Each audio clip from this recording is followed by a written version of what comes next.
right. One more. All right. Welcome, everybody. It is Friday, November 7th. This is the Mike Rutherford Show, presented by United Mechanical and Nexus Plus, Louisville's newest construction management company. Coming to you live from the world-famous University of Louisville College of Business Studios here in the heart of rainy, victorious, and almost game day ready Louisville, Kentucky. Cards fans, you can advance your career without interrupting it with U of L's 20-month professional MBA. It's the program that's designed specifically for busy working professionals. Combine the experience of a top-rated program with the convenience of evening classes that are accommodating to your schedule. Connect with industry experts, expand your professional network, and hone your business acumen. Get started today and earn your MBA. The first step is visiting business.louisville.edu. We are on the air today from 2:32 until 5:30 here on 1450 AM, 96.1 FM, streaming across the land, including on YouTube at Big X Sports Radio, airing live on television on WBNA Channel 21. You know what's better, it's the Big X. Mike Rutherford, Roman Kelly, Friday edition of the show. It's all happening. And when I say it's all happening, I mean it's all happening. Cards victory last night. Rivalry game against Kentucky coming up. Case and Pryor throwing some gasoline onto the fire. Gigantic football game against Cal tomorrow night at 7. Breaking news happening. We're going to talk about it on this show. It's madness. It's pure madness. Kent Taylor will join us at 3 o'clock for his typical Friday segment, talking a little high school football, as well as a little college football. Keith Wynn at 4:30 to break down the Cal Bears and what they bring to the table. Text from you guys on the Gameday Men's Health text line at 502-414-1450 between now and then. And then pick 'em, predictions, game talk. Roman Kelly is here. Give him a follow on Twitter at RomyBean. You hear him on Running with Roman from 2 to 2:30, and then the Ticket Punchers from 5:30 to 6. Roman, how we feeling? Feeling good, Mike. Feeling really good. Golf this morning. What? Shot 9 at Cherokee. Ooh. Shot a 51. Shot a 51? Yep. Had 1 par, 3 bogeys, I believe. Now, was this a real 51? Counting the full strokes? Now, listen. Okay. That's all I need to know. I counted every single stroke. All right. I counted every single stroke, and I had 2 mulligans. I did not count those 2 mulligans. Okay. I mean, that's not terrible. No, like, I hit my ball 500 yards into the woods, but I'm just going to take a free drop here. Well, I mean, I had a couple of those, but extra stroke. All right. Counted it. How's the knee holding up, though? Good. The biggest question. Feeling really good. This was my first time. Like I bought that new driver, right? Yeah. And I used Abelson's my last time I was playing. That was 18 holes. The last 9 I used Abelson's, and it was a completely different ball game. I'm not saying the equipment's whatever, but no dents and not an old 1990s thing. Using one of these little modern things, it helped a lot. And it's the chipping that, like 20 yards away, I'm hitting that thing 5 yards, and then I'm like, okay, adjust, fix that. Over the green. Way over. Yeah, I mean, that's the way it works. And then I 2-putt, right? So it's after a great drive, got a chance for maybe a par or birdie here with this drive. And no, double bogey, triple bogey. It's okay, though. That's how it goes. But that won't change, even if you play more. Yeah, first time out there by myself. I mean, the 2 guys behind me that were walking were basically playing with me, because if you're walking behind me and I'm in a cart, we're playing at the same speed, basically. But it was fun. Good. Ready to get back out there. Outside of that, though, I watched the Louisville game right after that. So I've had it's a pretty fun morning. And it's funny when you rewatch, you don't nitpick in live time as nearly as much as you do when you rewatch the game, especially on defense, I feel like. Especially on top of when a game looks like that, it's harder to see the defensive lapses in live time or feel negative about them when you've got such a deficit or you've got such a lead on your opponent. But sure. There was actually a lot of moments last night that if we defended in that same play against a better shooting team, they would have burned us. Way too many moments where I feel like we overhelped, trying to apply too much pressure, and then not recovering well to every player on the floor, only recovering well to that first pass, and then boom, they make an extra pass that's an open 3 that they luckily just bricked a lot of those. Once we started trapping, they actually made a handful of them. But outside of that, though, I think Louisville played extremely well last night, and I'm excited to see Louisville football perform well tomorrow. I agree with you there on all points. By the way, we had podcasts. I always do that. I'm sorry. I always No, you're you good. ask me how I'm doing, and I'll give you the vague, normal answers, and then give you 1/3 of my game breakdown. I'm and picking how us to beat Cal tomorrow, 31-28. It's like, well, all right, we'll bring it back out at 5:30. Speaking of people who jumped the gun, we had Danny Sennard, podcast legend, in here yesterday. I think he's got a man crush on you. Like he immediately was like, I can see me and Roman being good friends. I'm like, he's 15 years younger than you. You can't. He's like, he invited me to play golf. I think we're gonna play golf sometime. I was like, all right, pump the brakes there. I get it. Roman's cool. Just slow down. You know what? This is really random and maybe a little lame, but I was watching one of those reels last night on this Facebook somehow. Well, my dad sends me like financial, motivational reels on Facebook and stuff, and I'll go watch them, and you swipe once or twice, and now stuff based on the things that I like on Facebook start popping up. Yeah, that's how it works. And it was just some like ring camera video of these kids. They were clearly teenagers. Like a little bit too old to be trick-or-treating, but they were dressed up with jerseys on and like football pants or something like that. And they're running up to this house, and they're like, this is that chill guy's house. This is that chill guy's house. I'm going to dap him up. And for some reason, like, I immediately thought of Dan last night when I watched the video. I was like, this is how Dan would respond to this situation. He'd be glad that the neighborhood teens are calling him chill guy. He'd be so excited. He was texting, his son now is in 5th grade. And he's very much getting into that awkward phase where, like, you're still a kid, but you're starting to kind of have those early teenage tendencies. You're talking more social stuff. And he was driving his son and some of his friends to basketball practice. And this was the night after World Series Game 7. And I'm trying to think of – I wish I could pull it up because I don't remember all the slang. But they're in the back seat, and they're like, bro, my mom was on such ass last night. Like, she didn't want to let me stay up for the game. But my dad was cooking, and he let me stay up for the whole thing. Like, all this stuff, and Danny's, like, nodding his head in the front seat. Like, yeah, I was cooking last night. I was like, Jesus Christ. Like, this is what we're going to – he's going to start trying to – he'll do it subconsciously. It will start infiltrating his normal vocabulary in, like, 2 years, where he's just using all of the son's lingo that he hears and trying to pass it off like it's his own. And thankfully, I don't think any of our friends are going to let him – calling you chopped. Yeah, he's like, you chopped, bro. I'm like, no, this isn't going to happen. Speaking of, like, a buddy of a friend of mine, his son is a very good basketball player. He plays for St. X, and they're doing this fundraiser where they have to call these people that are like basically like older people, and they're asking for money to try to help fund St. X basketball so they can go play some tournaments. And so I knew he would. My buddy gave me a heads up. He's like, "Hey, Ben's gonna be calling you guys or texting you guys." And so he sent me a text, and then he called me last night and left me a voicemail being like, hey, sorry to ask a Trinity guy for money for St. X, but and you could tell, like, there's nothing in the world he wants to do less than call his parents' friends and ask them for money for his basketball team, but their coaches are requiring it. I literally texted my buddy. I was like, I think if they'd asked us to do this in baseball 20 years ago, I would have just quit. I don't think I would have not joined the team, but he then would have made up the calls. That's exactly what I would have done. I would have lied about it and just been like, yeah, nobody gave me any money. But I did donate it to it. I texted him, and I was like, my donation is contingent on Josh Lindsay committing to Louisville at some point. He was like, deal. But it was so funny. So my friend and his wife have a group chat with their son, like a family group chat, and he sent us a screenshot where his son was like, I don't want to call these people, bro. He was like, they're not even answering. Like, I'm not trying to even call Marianne. Who the hell is that? And my friend's wife goes, that's my aunt, Ben.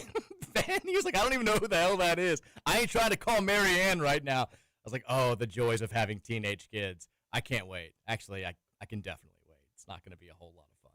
But we're here on a Feel Good Friday edition of the show. Loaded Friday. These are the weekends you dream about as a sports fan.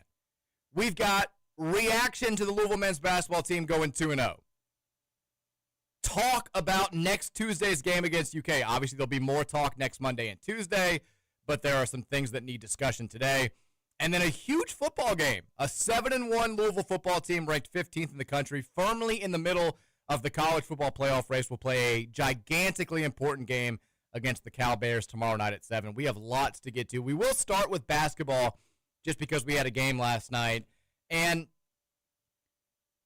the game itself was never going to be – we knew Louisville was going to win this game, which it feels good to be able to say again because I won't do the whole thing again. I'm not going to go back to being stabbed by a 7-year-old. But there have been times in our recent past where wins against anybody weren't guaranteed. But U of L goes out there last night, and for the second consecutive game, they hang triple digits on somebody. It's the first time Louisville has scored at least 100 points in back-to-back games since 2010. It's the first time in the history of the program that Louisville has opened a season with back-to-back triple-digit output games. And it's the first time Louisville has started a season 2-0 since 2020, which is horribly depressing. But that was then. This is now. 106-70 is the final score from last night's game. Like Roman alluded to, not quite as sharp as the game against South Carolina State. I think part of that is Jackson State's a little bit of a better team. I mentioned yesterday they've got more continuity from the previous season than South Carolina State did, which allows them, I think, to be a little bit further along in the process. They also have a couple guys that played Power Conference basketball, including former Louisvillian Devin Ree, who did not score in this game, didn't really do much. But Louisville still gets the job done. It was still a game where you felt like they could name the score, but there were a few more things to nitpick. We didn't have Javon Hadley last night. I don't know if you and I cursed him by picking him to lead the team in scoring, but he apparently suffered a concussion or a concussion-like injury during Monday night's win over SC State. Pat Kelsey said after the game, he was cleared during the game after he took the hit to the noggin, but it was the next day he started feeling some after effects, and they went ahead and kept him out due to proper concussion protocol. I think he'll play against Kentucky, from what I've heard. Kelsey was not as definitive last night. He said, I hope he can play. We'll see how things go. I think he'll play against UK is what I'll say. Not trying. I really was not trying to rhyme there. But we did get Kason Pryor back last night. We found that out towards the end of yesterday's show, who looked winded while being out there, but still played meaningful minutes, got 6 points, had a steal, had a couple of rebounds. Looked pretty good for the most part out there. It was just nice to see him back in the flow. Looked like it was his first game in a while. It did. As you would expect, guy hadn't played in a year. Not a shock to see him winded after a couple of times up and down the court. But running the floor, looking agile still, that's nice. Definitely running the floor. Made bigger headlines after the game, which we will get to momentarily. But as far as the actual game itself, Roman Kelly, your biggest takeaway from Louisville's 36-point victory over Jackson State? We've got a generational passer on our hands in Michael Brown Jr., Mike. Mm-hmm.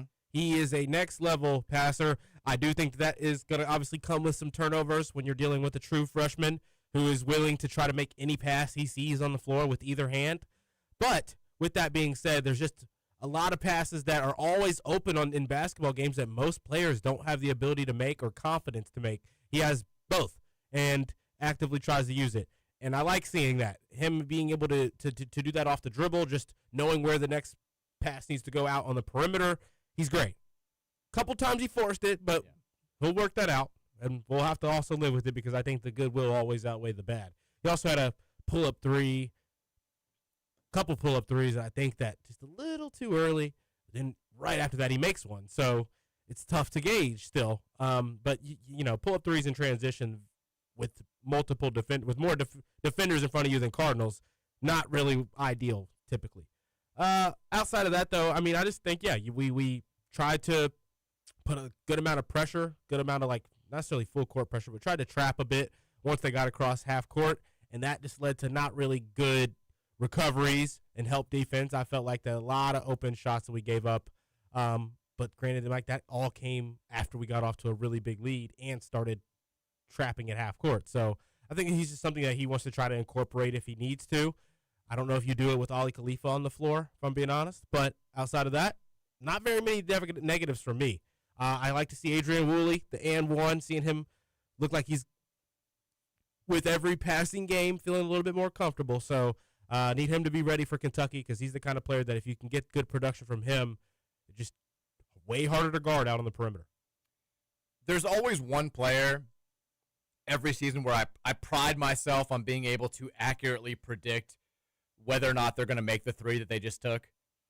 It's going to be Michael Brown. I've got a good read on Michael. I'm feeling very good. I was predicting his accuracy last night almost to 100%. I was like, no, don't like that one. Yeah, that one's going in. It's very simple. He can make tough threes. He's about 100% better when he steps into it. It doesn't have to always be off the catch. But if he's falling away a little bit off the dribble and he's semi-contested, it's, so far at least, it's almost always coming up short. So I feel pretty good about his handle. Now, I feel like mine's Conwell right now. I don't see. I was about to say I don't think I've got a good read on Conwell. Now, if he's wide open and he steps into it, you feel like there's a good chance. But there were a couple last night where I was like, no, I don't. He's not, and he made them. So I don't think I've got a good handle on Conwell. I've got no idea. Kanai could go 5 feet over. He could splash it. I don't know, but I've got a good read on Michael at this point. I think every single Isaac McNeely 3 is going in. That's the same with me, too. There's no debate. Every time he catches it in rhythm, I'm like, splashing. It's going in. With Michael, it did feel like, and I don't want to try to read his mind, but the biggest storyline of college basketball so far in the season, I know we're only in week 1, but everybody's written about it. I wrote about it a couple days ago. The crazy production from the freshmen. And most people who are writing about this, hand up again, don't have time to watch all these games, but they see the number. You're like, oh my God, Caleb Wilson scored 22 for North Carolina, and these guys are lighting it up. The kid Hans Steinbach out at Washington is averaging 19 and 12. He's looking great, and you kind of wonder if Michael is thinking about the numbers just a little bit, knowing that not a lot of people are actually watching the Louisville-Jackson State game. I don't know if that's the case, but early on, he was the one guy that wasn't really scoring, and it did feel like there were a couple possessions where he was like, all right, I need to get some points here. And after that happened, because he took a bad shot, and it was like his third bad shot in like 5 possessions. And Kelsey took him out of the game. And from that point forward, when he came back in, he was completely fine. Everything came to him naturally. He got to the basket more. The outside shots that he took were in rhythm, and they were open. He wasn't worried. He almost had a double-double last night, 18 and 9, and only played 26 minutes. I say only. Did have the 6 turnovers. A handful of them were unforced. A couple of them I didn't think were necessarily his fault. But yeah, he's a dynamic player. A very different type of point guard than Chucky Hepburn. Not necessarily better or worse. I think he gives you a higher ceiling, but one where you are going to have to occasionally live with that one-handed pass was a little bit ill-advised or a little bit off target, but the next 3 possessions he makes a ridiculous one-handed pass that's right in the shooter's pocket, and you're like, nobody else in the game can do that. He's that type of player. I thought he looked good. What do we think about Sananda Fru last night? Looked like they clearly drew stuff up for him. Yeah, Matt mentioned that when it's something he gets, that's the difference. When it gets drawn up for him, when it's something he is a live, like, option in the play, and obviously in the last 2 games with him being a scoring option against the personnel we're going up against, more times than not he will be getting open, he seems a lot more comfortable. When it's just him trying to kind of let the game come to him, he's not really picking out any spots, not really seeming like he always knows where to be. Yeah. But I felt like he got better throughout the game, so that's a good sign.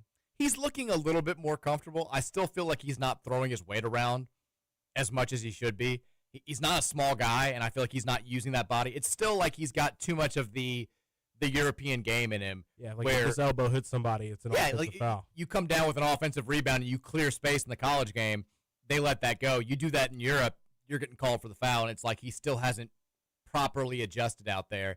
But I think he's fine. I think he's got room for improvement, obviously. I think he's a very capable center, even at the high conference level. He may not be quite as explosive as we were hoping he was going to be, but I think he'll get better as this year goes on. He's very clearly, I love Ali Khalifa, but Fru is clearly, I think, the guy at the 5. Like he's the guy that they will rely on to play the most minutes. He's the better rebounder, even though he didn't rebound great last night. He's definitely the better defender, and I think he's got the higher overall upside. Now, Khalifa's got a unique skill set that you can build around, but we haven't really seen it as much through the first 2 games as we did. In one dime early last night. And I think that was kind of it, wasn't it? I think he had 2, and that was about it. Did he? But he got open. Like, he was running plays well, off the ball. Oh, yeah, well, he knows what to do. Getting open. He had the 2 wide open layups where he was like the first initial screener in one of those sets. So, yeah. Definitely knows the playbook like the back of his hand, it seems like. But, yeah, he not going to be doing much else. Yeah, and Ryan Conwell and Isaac McNeely, they give the type of performances that you're expecting. Zugaris, again, off the bench, energy guy, did kind of what you expected. Adrian Woolley, I thought, played well, had 5 rebounds. He's getting involved in multiple ways. I thought this was also the best that Kobe Rogers has looked. He stood out defensively in large part because we weren't playing great defense, but also was aggressive on offense, created. Had 4 steals, 5 assists. Those are the types of numbers that will jump off the page for a guy like him coming in and playing backup point guard minutes. But let's talk about Kenai, just because we focused so much on him both yesterday and on Tuesday's show, coming off the South Carolina State performance. Everyone's sort of wondering if this is legitimate. You've got people out there who cover college basketball who are now saying, like, oh, he could be an all-conference type player. Look out for Kenai Roots. 16-10 last night. First career start because Hadley was out.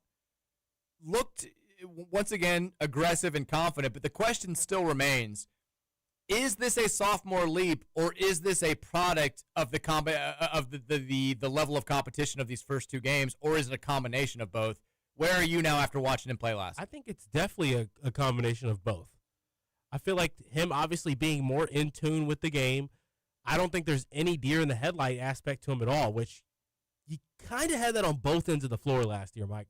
I think that he does a great job of battling each play on the offensive glass, too, which is something that kind of needs to get talked about. He's trying to get that tip if he's not in a position to rebound every single time, which that's going to be big for us down the line. I think Kobe Rogers does a great job of that, too, as a guard. But, I do, yeah. It's tough because I feel like while saying he's making that leap, it sounds like we're saying he's going from this type of a player to now established as this type of a player. While he's still in midair, Mike. That's where I'm at. It's easy to look like that leap has been made against these type of opponents that we've now gone up against these last 2 or 3 games, but I still don't think it's solidified because there's still a couple little things out there. You know, he's Isaac McNeely wide open a couple times. Yeah, I saw that.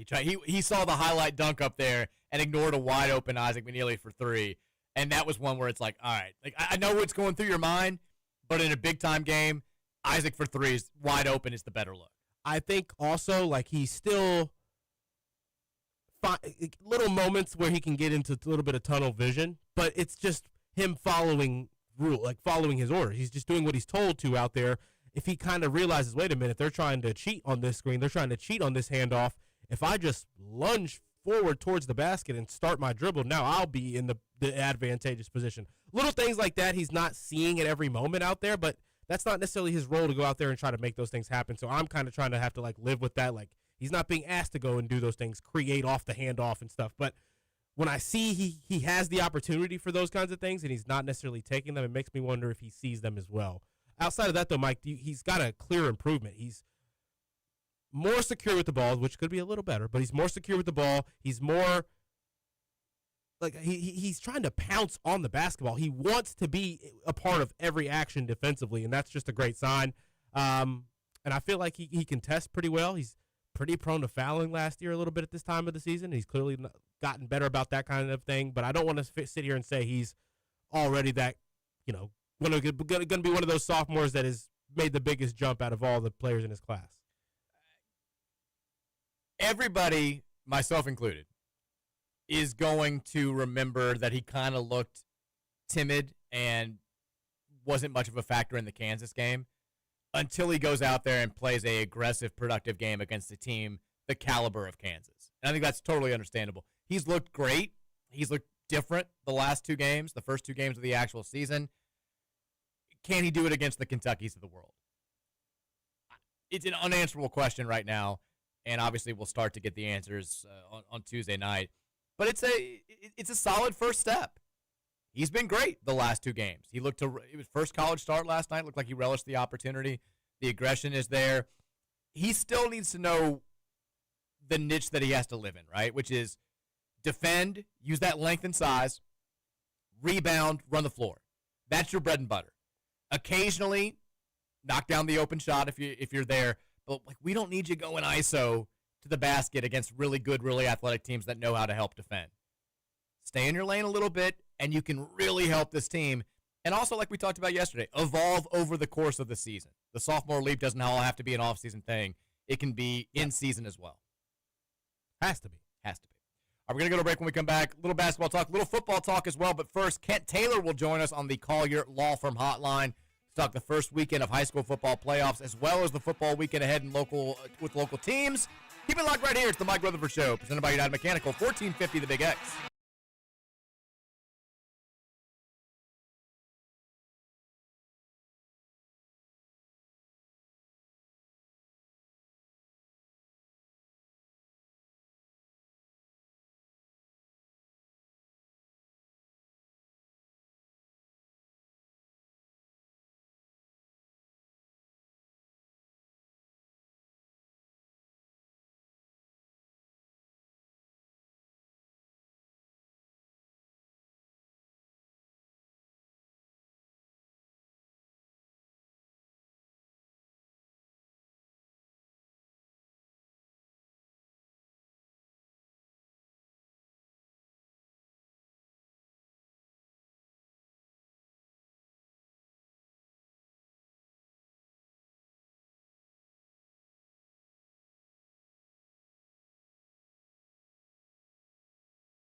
the 3 o'clock hour of the Mike Rutherford Show, presented by United Mechanical and Nexus Plus.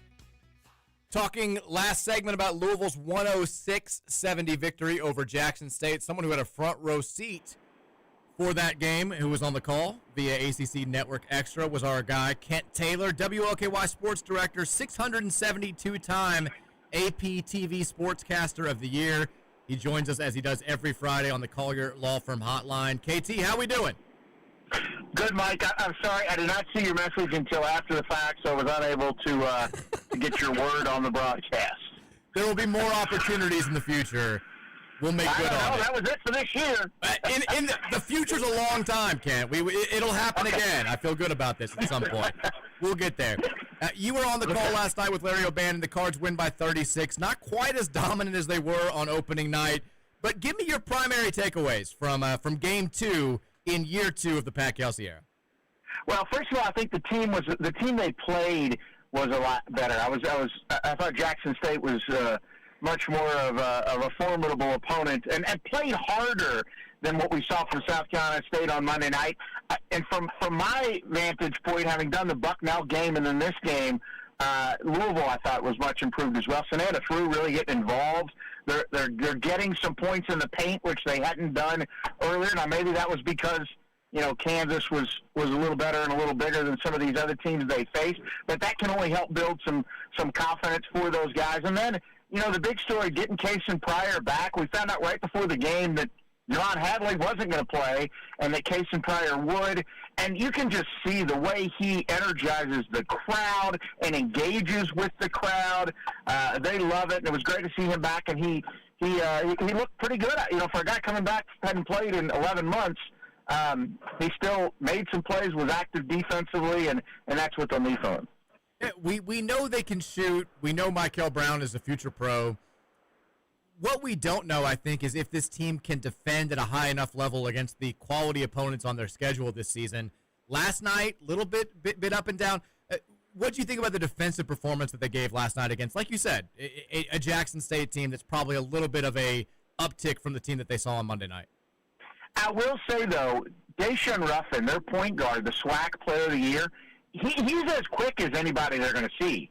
And they did have trouble staying in front of him, but I think everybody's going to have trouble staying in front of him. So you're right. I mean, they're going to miss, Chucky Hepburn and what he brought to the table defensively. They don't have that. He was maybe the best defensive guard in the country. And, we've seen that over the years sometimes, but I don't think it's as glaring a weakness as it has been in some other teams in the past at Louisville. And the thing with Michael Brown is, as he learns and gets better defensively, he's so long and athletic that I feel like he can become a really solid defensive player. And the other guys, Conwell and Woolley are tough, physical guys, and Kobe Rogers coming off the bench obviously gives them a lift too. Plus, you also have to remember they were without Javon Hadley, who, Javon Hadley isn't like maybe the best guy on the team at any particular thing, but when you put it all together, he is, I think Pat Kelsey would tell you, the most important piece, and a guy who's just hard to keep him off the floor because he does so many things well, and they were without him last night. And, hopefully he'll be back on Tuesday night, but you really don't know.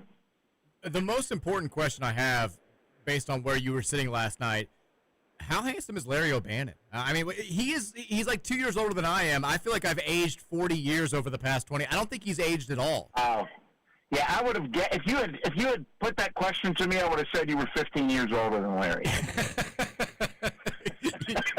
You wouldn't be alone. He looks incredible, and he's very, very good on TV. You guys did a fantastic job. We've got WLKY high school game book. What was it? Gameday. Playbook. I'm combining them together. High school playbook tonight. First question. I knew that a couple of the first-round playoff games were moving to Thursday. There were like 1 million games last night. Why was that the case? Yeah, I don't know. I mean, I guess, I could see schools like, Romans, the Big A, they got a huge win last night. They, their field, if there was any amount of rain, could have really muddied up that field. And for the ones who still have natural grass fields, KCD's one, you could see maybe moving those games.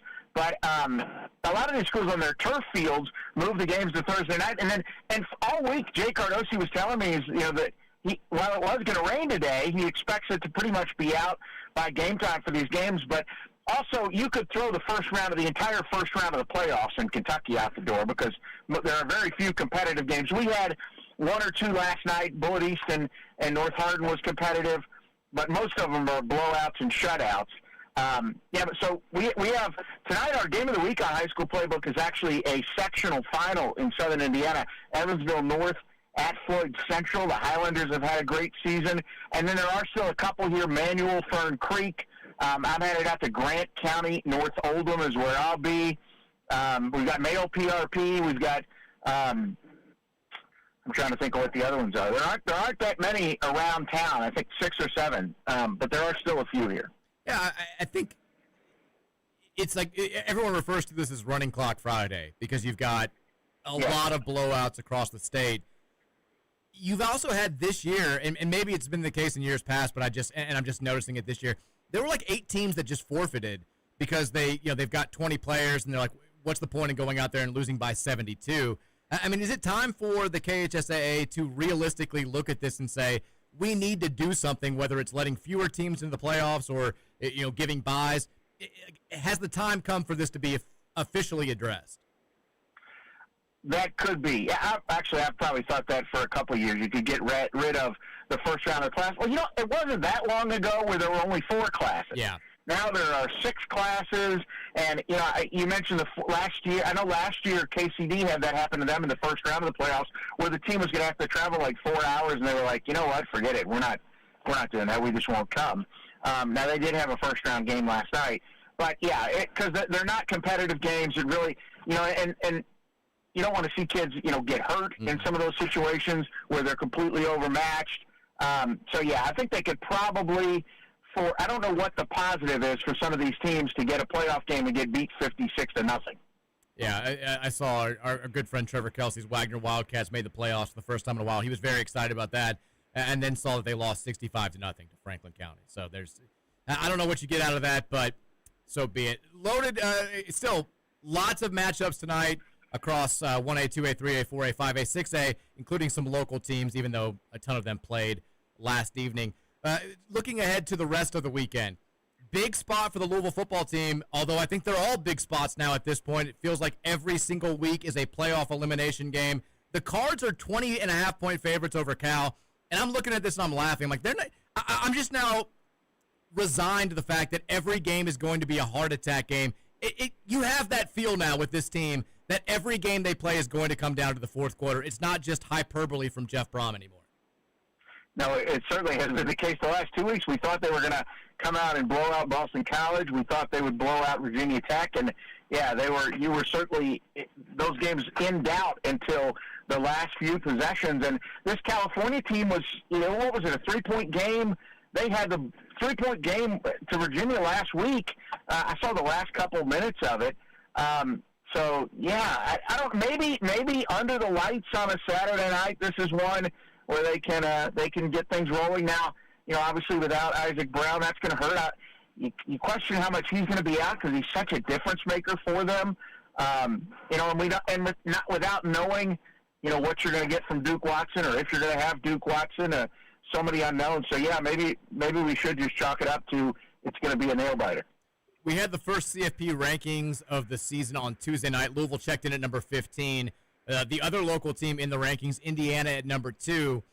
If you had a vote on that committee, and Lord knows you should, would you go Indiana or Ohio State at that top spot at this point in time? Because the metrics like IU more than Ohio State right now.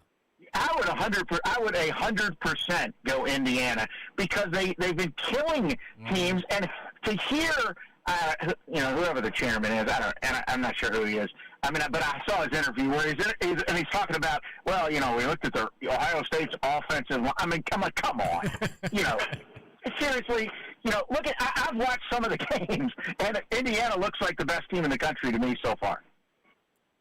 Every explanation they gave. Hey, Louisville's only got 1 loss. Notre Dame's got 2. They played a common opponent. Louisville won. Notre Dame lost. They're like, well, we think Notre Dame looks cooler. Like, that was basically the answer they gave to everything was just, Yeah, but vibes. We watch the games. We think this. A team that was not in the CFP rankings is Kentucky, but they're coming off a 10-3 win over Auburn. You saw the scene of Mitch Barnhart going down there to the field, embracing Mark Stoops. Kelly Craft down there embracing Mark Stoops. Are signs now starting to point toward Mark Stoops being back on the sidelines in 2026? Hey, it's a week-to-week thing. Let's see what happens this week. Florida certainly is beatable. Tennessee Tech is a winnable game. Yeah, I mean, who knows at this point? Which game was harder to watch, though? The Florida or the Kentucky-Auburn game or my Broncos and the Raiders last night? I don't know. It's a toss-up because there was some bad football all the way around. Auburn's offense is horrible. Yeah, I mean, that was brutal. Bo Nix terrorizing my fantasy team and punishing me for putting him at starting quarterback this week over Matt Stafford was also terrible. Oh, no, I'm sorry. I'm sorry. Not ideal. Bo's had a little trouble with the deep ball this season for us. Yeah, not ideal, but it's okay. All right, Kent Taylor on the air tonight, WOKY High School Playbook. They'll have all your first-round action here in Kentucky as well as the sectional action up there in Indiana. Kent, we look forward to it. Enjoy the weekend, and we'll be watching you on TV pretty soon here. Thanks, Mike. Appreciate it. Thank you. And Roman, congrats to your Atherton Ravens as they begin their run. The Ravens. There it is. Looking for the school's first football state championship. I don't even know if that's true. I just assume it's true, Roman. There's no way Atherton's will ever won a state football title, is there? You're silent. Sorry, what was that I was saying about it, Kent? Sorry. I said Atherton looking for their first state title in football, and then I was like, I don't even know if that's true. But there's no way Atherton's ever won a state title in football before this, right? No, I don't believe so. No, maybe one 100 years ago. Yeah, it'd have to be like 1922 or something along those lines. But they're one of the favorites in 5A. They've got a real. I believe field hockey is the last state champion at high school. Okay. Cool stepmom was on that team. Was she really? Yeah. Shout out to Cool Stepmom. They've got a real shot in football this year. It would be a very fun story for a team that I think we went back and looked. They won 3 games throughout my 4 years of high school and like 5 throughout yours. So not a lot of success. Now they're getting it done. It's the Roman Kelly effect. That's what they're calling it. Shout out to KT for joining us there. He was great on the call last night.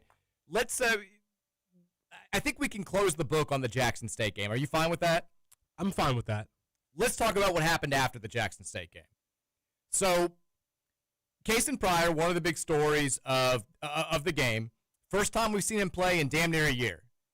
First time he's been on the court in a full-on 100% real game since the day after Thanksgiving last season, the Battle for Atlantis title game when he tore his ACL.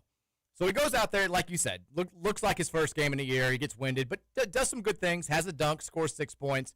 So obviously he's one of the big stories of the game, and he's one of the player representatives in the post-game press conference. And everything goes according to plan. No real crazy stuff going on.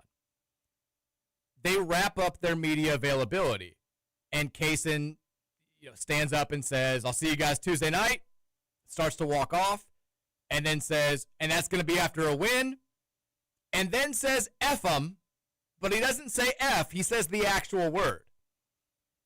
We find out via a couple of the tweets from media members that are there that this has happened. The video comes out this morning. You know right away that Kentucky fans and the Kentucky fan media are going to see this and they're going to run with it, and this is going to become a big thing. Of course, it's Kason Pryor who's doing it. You wouldn't expect any other player on this team to be the one igniting some rivalry flames. I've got a take on this. I think everybody in the fan base has a take on this. Roman Kelly, I want to hear your take on this. Do you like it? Do you not like it? Where are you with this? I love it. I love this, Mike. We've been wanting this. This is all we've wanted the rivalry to be back to for quite some time. Now, it's a bit aggressive having lost to them last year and having not beat them in quite some time, but I love it. I'm not going to be mad at this. It's a sign that players that are not even nearly with as many reasons to be invested in this rivalry as us still being that invested. That's what I love, right? These guys aren't from here like us, and they still want to beat them that badly. That just goes to show just how much they understand how much this game means to us, Mike. And I'm excited for this game to be exciting. And that's I'm not going to be mad at this. There's no reason. There's no way for me to be. I don't have a problem with it. And of course it's going to be Kaysen. I wonder, though, if the players who are probably going to play bigger roles in this game are kind of like, all right, man, like, like you're the one making these statements out there. You're going to play a little bit, but we're the ones who, like, if I'm Ryan Conwell, I'm like, all right, I got to go back this up now. If I have a terrible shooting game, it's kind of I'm not saying it's your ass, but like you've ignited the flames a little bit here, and you're probably going to play. Like, I don't think he'll play. He played 18 minutes last night. I don't think Kaysen will play 18 minutes in the Kentucky game.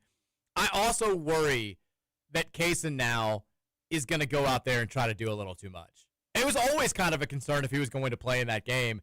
It's especially a concern now that he's made headlines. UK fans and UK radio shows are going to keep dragging him for the next 3 days.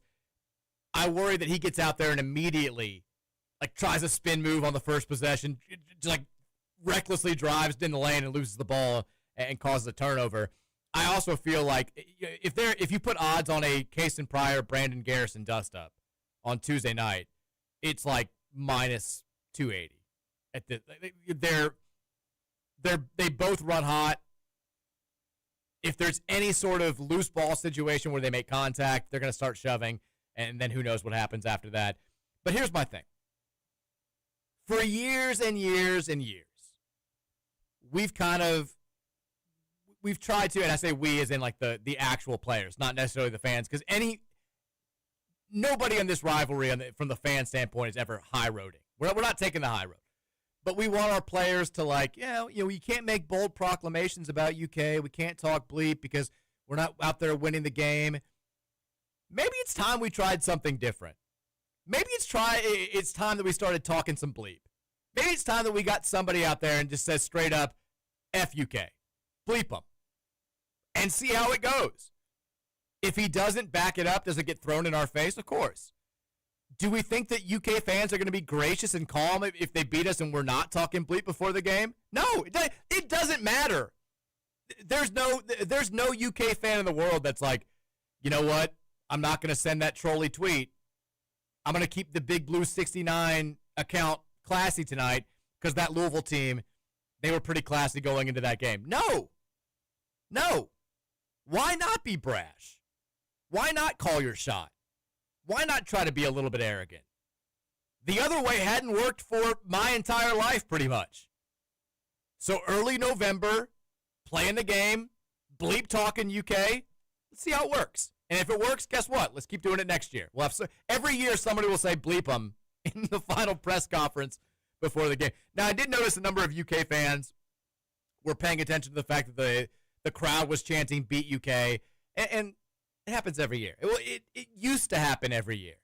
It stopped happening the last 3 or 4 years because we were either losing the game before Kentucky or the fan base had no hope of us beating Kentucky, so we just kind of sat on our hands and nobody said anything.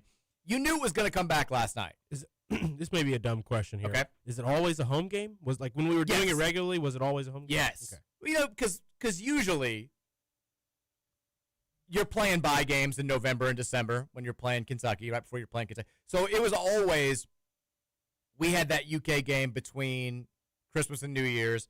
We either had a game right before Christmas or right after Christmas, and it was always a home game. It was always kind of a, like, let's take it easy because the holidays are coming, they're distractions.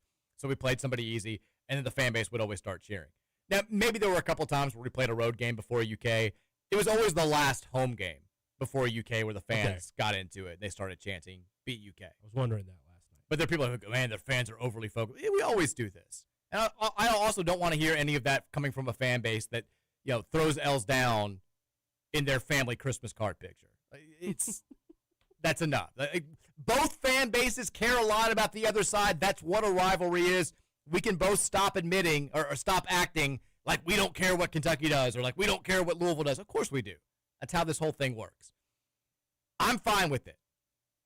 I'm not sure that a lot of folks at U of L were fine with it. I think there were some people who were trying to scramble to be like, let's not talk about this. Once the first tweet gets sent, the cat's out of the bag at that point. UK fans are going to flock to it like locusts.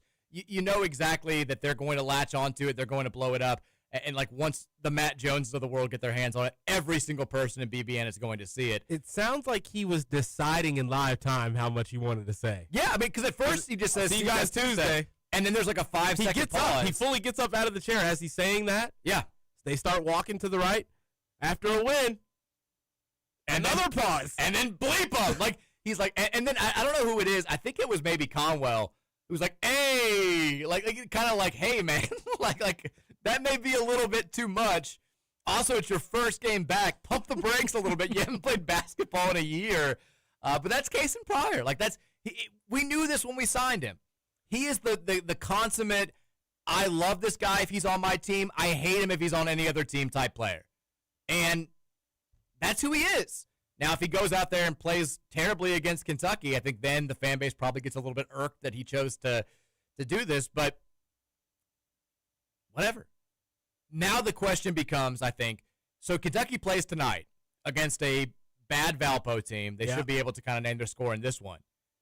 Do we get a Kentucky player kind of firing back in the postgame? I kind of think we do. Who would it be, though? Whoever's the representative. Like, somebody will ask, because UK media loves stuff like this. Somebody will be like, just wondering if you heard Case and Pryor's comments from after that. And I guarantee Mark Pope will do the whole, like, don't say anything, don't do anything. But you may get somebody, I don't think you'll get a bleep them in return, but I think you'll get somebody giving like a little, we got something for him or something along those lines, just to kind of stoke the flames a little bit. Keep it going. But I'm curious to see what happens. I don't hate it, though. The only time that we've had something like this in recent years is when Dwayne Sutton just said we're going to beat Kentucky on Louisville Live night. And then, unfortunately, we should have probably won that game. We lost in overtime at Rupp. But I didn't mind it then. I don't mind this. But now you got to go out there and win the game. I mean, that's what it all comes down to. Let's not act like this is a run-of-the-mill, big-time non-conference game. It means so much more to the fan. Yes, it's just one game. Yes, you can still save the season if you lose to Kentucky on the second Tuesday of the year. But for a number of reasons, this could be the springboard to something better. The UK-U of L rivalry has everything. Has everything.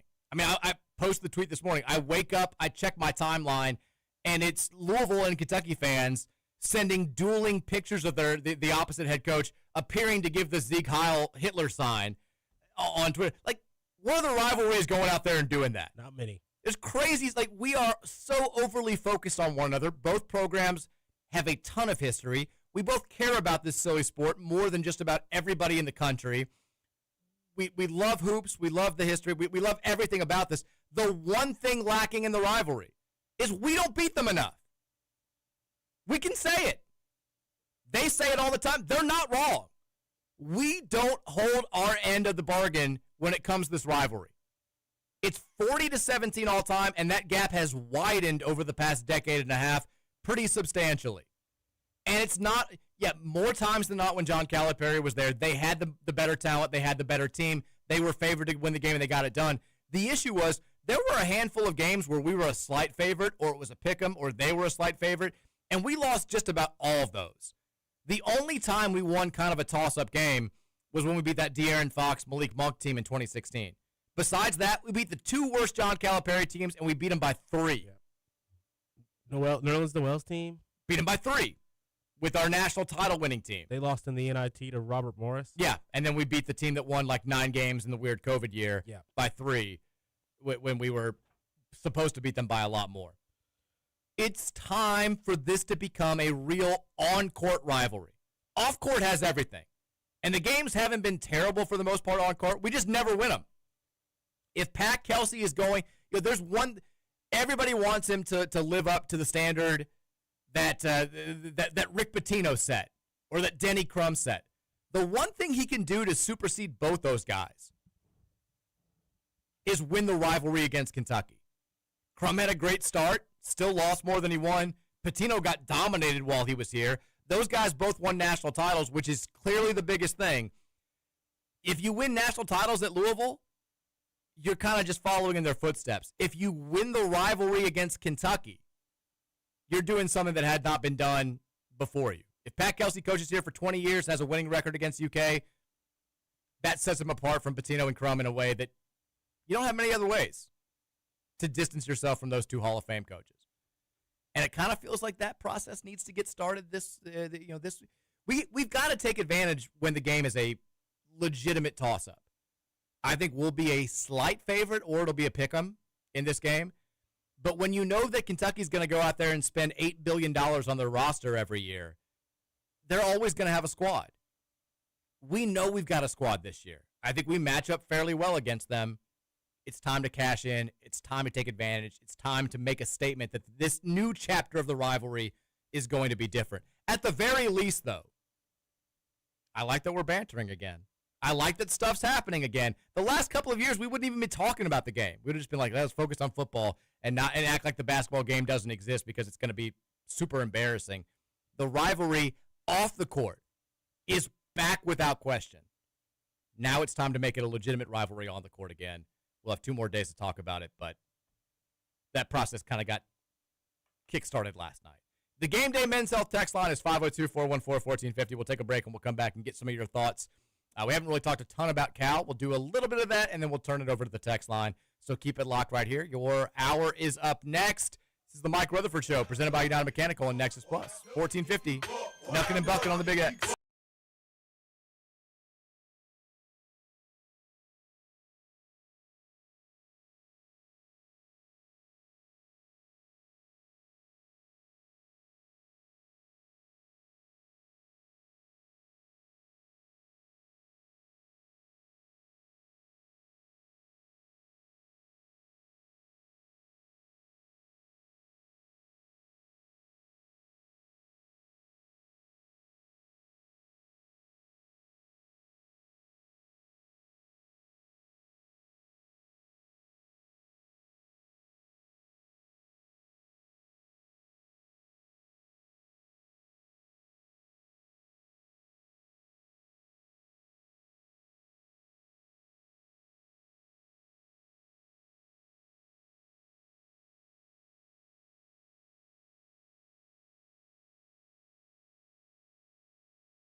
We're bucking. We're rolling into hour number 2 of the Mike Rutherford Show, presented by United Mechanical. 1450 96.1 Big X Sports Radio. I'm begging Pat Kelsey to stop calling Case and Pryor KP. Just every time it happened last night, I'm listening as I'm kind of hanging out, getting some writing done, and I just flinch. It it's just like a shot to the ribs. KP, no. Just say Kaysen. Come on. Don't do this to me. Hey, who's ready to stretch that Christmas budget and still give great gifts this season? Me. Right now at shoppingkentuckiana.com, Roman, you can grab half-price gift certificates to some of your favorite local spots like Malibu Jack's, Parlor Pizza, Five Iron Golf Louisville, all the places that have hosted shows with us. Imagine giving someone a $100 gift card but only paying $50 or $40 or just $20. That's the kind of Christmas math that everybody loves. These are perfect for stocking stuffers, family fun, or even a little treat for yourself. But don't wait. The best deals always disappear fast. Go to shoppingkentuckiana.com and grab your half-price Christmas deals before they're gone. Shoppingkentuckiana.com. I just saw. So a paternity test has confirmed that Stephon Diggs is the father of Instagram model Aileen Lopera. Stephon Diggs is also expecting a child with girlfriend rapper Cardi B. He has currently 3 kids on the way with 3 different women, which will make it a total of 4 kids this year. Those are outrageous numbers. It's going crazy. Look, it was tough with like 2 kids under the age of 3 at the same time. Imagine life with 4 kids under the age of 1. Not And sure. 3 mothers. 3 different moms. 4 different moms. Oh, yeah, he already has 1? Yeah. Cardi B being one of them. How is she still his girlfriend? They're actively referring to her as your girlfriend. It's like, oh, yeah, he's having 3 different kids with 3 other women right now while you're pregnant. Cardi B's still married to Offset, I believe. Don't let anybody tell you that true love doesn't exist, Roman. It's out there. It's happening right before your eyes. All you have to do is look around and embrace it. Congratulations to Stephon Diggs and his lovely Instagram model mistress. Well done. 502-414-1450 is the Game Day Men's Health Tax line. We need an update, though, first on Roman's confidence level for tomorrow night's game against the Cal Bears. Scale of 1 to 10. 1, no chance Louisville wins. 10, no chance Louisville loses. Where are you with this game? I'm still at a 9, Mike. All right. Still feeling good. Still think we'll be able to get the job done. Still excited to see what this run game's able to do against the defense that's allowed running backs to cut up like 5 games in a row now. Mm-hmm. So, glad to see Duke Watson listed as probable last night. Yep. I wanted to allow that to account for like 0.2 or 0.3 since it wasn't questionable, but I'm not going to. I'm just going to go on what I already trusted, was that we were going to have enough in the run game out there to get the job done. The spread has gone down a little bit since the last couple of days. It got up to as high as 20.5. It's now 18.5 at most books, 18 at a couple. But Louisville's still expected to win this game by between 2 and 3 scores. We did, you mentioned it, we got the injury report last night. Duke Watson listed as probable. If you're looking for some sort of frame of reference, no player who has been listed as probable on the Thursday night report has then not been available that weekend. So that everything pointing in the direction of Duke Watson being good to go for Saturday night's game against Cal. Isaac Brown, as expected, was listed as out. The other big notable, the other players who were listed as out, by the way, Justin Agu, who we saw last week at cornerback, not playing great. He won't play in this game. Travis Egan, once again, out. It's like weekly Travis Egan watch.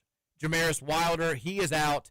The freshman running back. Trent Carter, the linebacker, he's out. Shemai Gates, another running back. And then Tyler Fulmer, who's been dealing with sustained injury on the offensive line. He is out as well. Duke Watson and Sam Seacrest, another offensive lineman, are both listed as probable. Listed as questionable in this game, Stanquan Clark.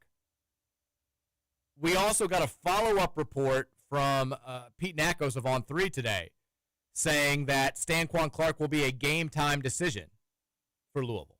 I don't know if he's just making this up based on the injury reports, because it always comes out after the injury reports. But, if you see somebody listed as questionable, I guess that stands to reason that they'll be at least considering playing.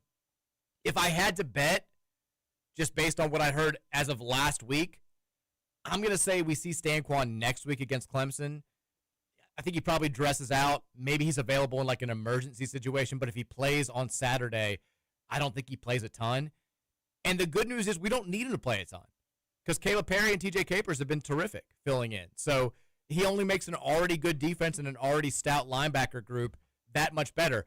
I do think, however, two of the most athletic teams on our schedule are coming up the 2 weeks after Cal in Clemson and SMU. And SMU also has a really talented rushing quarterback. Stanquan's your most athletic linebacker. You could definitely utilize him in those games. And if he's not 100% on Saturday night, but you feel like he could get there before next Friday, I'd go ahead and just be like, all right, we've been pretty good on defense already, but we could use you next week. So I'm going to say if he plays on Saturday, it's in a limited capacity, but I do think you'll have him back and ready to go for Friday night's game against Clemson. Go ahead. I'll just say, I think Saturday, if it's somehow, some way if we do get to that 3-score lead, he maybe gets a few reps. I could see that. That's possible. The other big note on the injury report for Cal is Cade Olave, who's their star linebacker, who's also the leading tackler right now in the ACC. He's listed as probable. He left last week's game against Virginia with an injury early on. It sounds like there's a decent chance that he could play in this game, but we'll find out if there's an update on that tonight.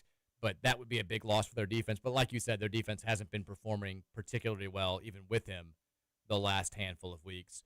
Cards and Bears tomorrow night, 7 o'clock inside L&N Stadium. ESPN2 has the TV coverage. You can listen to the action on our sister station, 970 WGTK.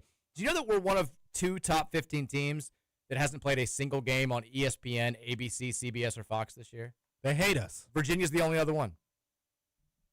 No ESPN games. And we had a chance to play on ESPN in this game or ABC, and they flexed us to ESPN2. What was the Miami game on? The CW?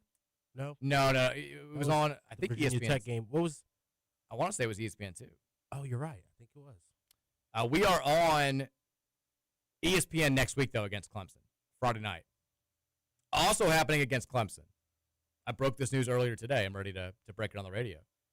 Tom Jurich is going to be there. Ooh. Yeah. First time back at a U of L game since getting fired in 2017. I believe the plan is to introduce him to the crowd at the end of the first quarter. Should be a great scene. I think he'll get a very warm reception, especially if we win this weekend and then we're beating Clemson. That'll get the people fired up. Could be a very cool moment. Should be a very cool moment.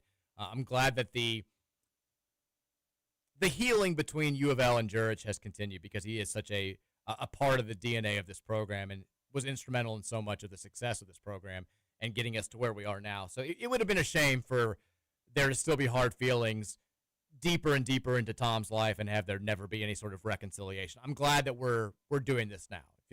It feels right to have good vibes between. He said at his ceremony this summer, like, I still watch the games. I still root for Louisville. How could I not? So it's nice to actually have him back here for a big game. And that'll be a cool scene a week from tonight when we host Clemson.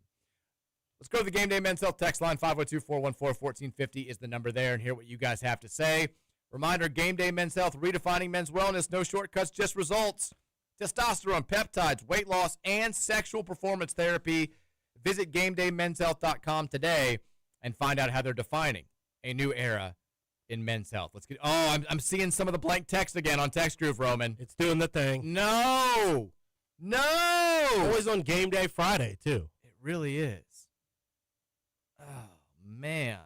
Got Papa J's text in, though. All right. Romanator says 2 quick things from last night. One, Michael Brown is going to take a pull-up transition 3 at a crucial time where we don't need it, and that's going to give me a stroke at some point this season. Yeah. But he's going to make them, too, when you don't think he's... I agree with that. He's going to shoot some that are like, whoa, how did he make that? So... part of it. Speaking of Michael almost giving people strokes, if he'd gotten hurt in the last 2 minutes last night. And that brings me up to the next point that Romanators making right here. I would have lost my mind. Okay, Romanator says, too, Pat needs to put the walk-ons in earlier in these games so I don't have to sit on the edge of my couch making sure one of our all-ACC caliber guys doesn't get hurt when they're playing future insurance salesman in a 30-point blowout. I said this last year, Mike. Yeah. There was a moment last night where we're up by 40, and there's like literally 2 minutes to go in the game, and Michael starts making a drive to the basket. I'm like, no, do not leave your feet. Don't go up. Don't kick the ball out and stop. I got terrified. If he had gotten, he had a hard foul late in the game. I felt like he went down to the ground on that play.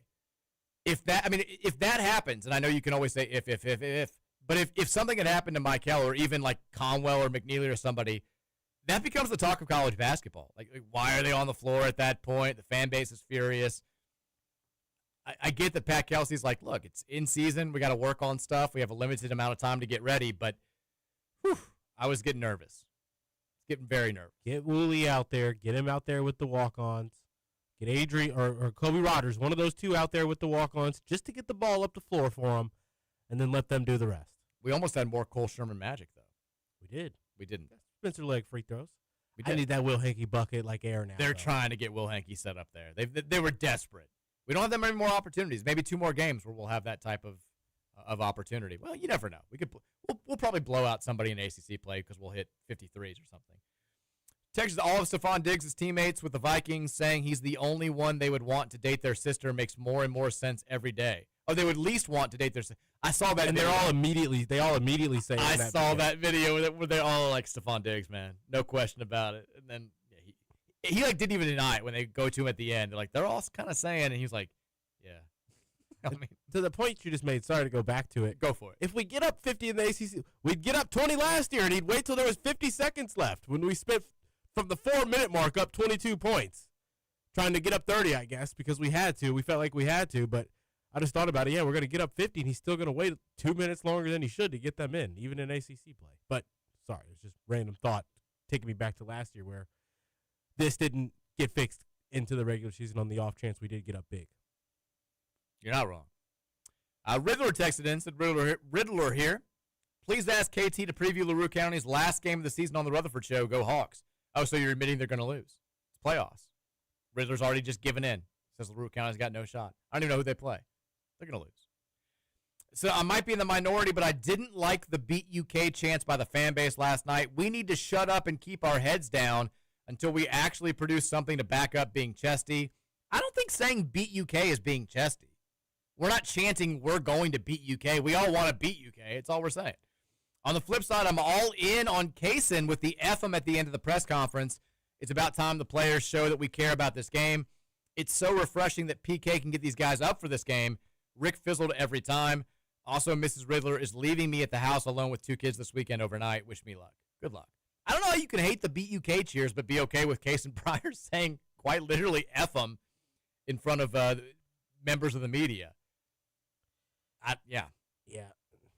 I'm fine with both. Texas, it's crazy to me within the last 2 weeks that we've now had players throwing games in college basketball, a UFC fighter being investigated by the FBI for throwing a fight last week, and the stuff with Terry Rozier. I'm not sure how this gets cleaned up, but I'm assuming things are only going to get worse. Yeah, we had the story today. I feel like it's all the same that it's always been. It's just coming to light now. I think it's easier to do. It used to have to be more of a coordinated effort because placing bets was more of like a shady. You had to know a bookie. You had to know somebody that was tied with the mobs or whatever. And it was you had to know a guy who knew a guy who knows a guy. Who knew the ref. Right. And now it's just you got to know a guy that has the app. Now it's just like college frat kids getting drunk at a party. He's got to know a player. Yeah, well, one of the basketball players is at the SAE party on mid-major campus, and they're like, hey, wouldn't it be funny if you only scored 3 points tomorrow? And he's like, all right, I'll do it. And that's it. Like, that's how these gambling rings go. But the NCAA, the news today, was that they have banned 6 players who now play at Arizona State, New Orleans, and Mississippi Valley State who were found guilty of fixing games last season. The 3 cases are unconnected, but all involve impermissible gambling activity. Some of the players were at different programs. Some of the players are still at the same programs, but they've all now been banned from college basketball. And like you said, it does feel like this is just the beginning. This probably isn't going away anytime soon.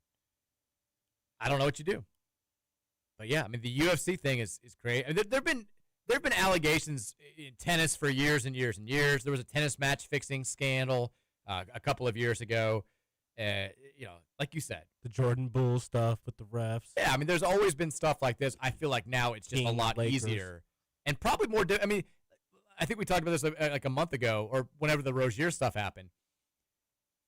If we're catching this many cases now, Imagine how many aren't being caught. Imagine who's doing it perfectly. Yeah, I mean, wagering small amounts, just winning casually. Right. You got a buddy on the team, and he's like, he's kind of fed up with the coach. He's like, take my under and assist tonight. I ain't passing the ball. It's like, all right. That easy. Technically illegal. Very hard to catch. Texter says, I'm sending it again since this wasn't read yesterday. Is there any concern for tomorrow being the first game after the CFP rankings are released and we are a top 16 team playing a Cal team as a 20-point favorite again?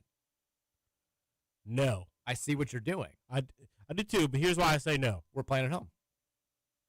Whatever reasons we'd have to come out for this game, if there was no CFP, if the CFP rankings weren't for another week, I don't think there'd be a lot of differences in our performance. Well, I think he's just saying. Are they going to feel like they're just head and shoulders better than Cal because of this? He's saying it's the exact same setup to our loss to Stanford last year. That's the point. Is the CFP rankings came out last year.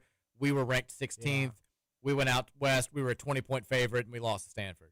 The issue, the travel is the big thing. And we brought this up last week. We were talking about the Stanford-Pitt game. And the data is out there. Data? These West Coast teams that are now part of Midwest or East Coast conferences, they're doing really well when teams have to fly all the way out there and play them. They're doing way worse when they've got to travel themselves. We had to go out to Stanford. We didn't travel the way we were supposed to. Went a day late. Big mistake. Got beat. It helps Cal, I guess, that they're playing a night game tomorrow. It'll be 4 o'clock their time, 7 o'clock our time. They still have not performed nearly as well away from home since joining the ACC as they have at home. This year, they did win at Boston College, but it was a 28-24 nail-biter. They lost at Virginia Tech. They did lose at home to Virginia last week, but they played well. They've got a road win over Oregon State, who you didn't have to go all that far for. They beat Minnesota at home. But they've been, like Stanford, not nearly as dangerous when they've been playing away from home, especially when they've had to cross a couple of time zones. Last year, they get off to that great start.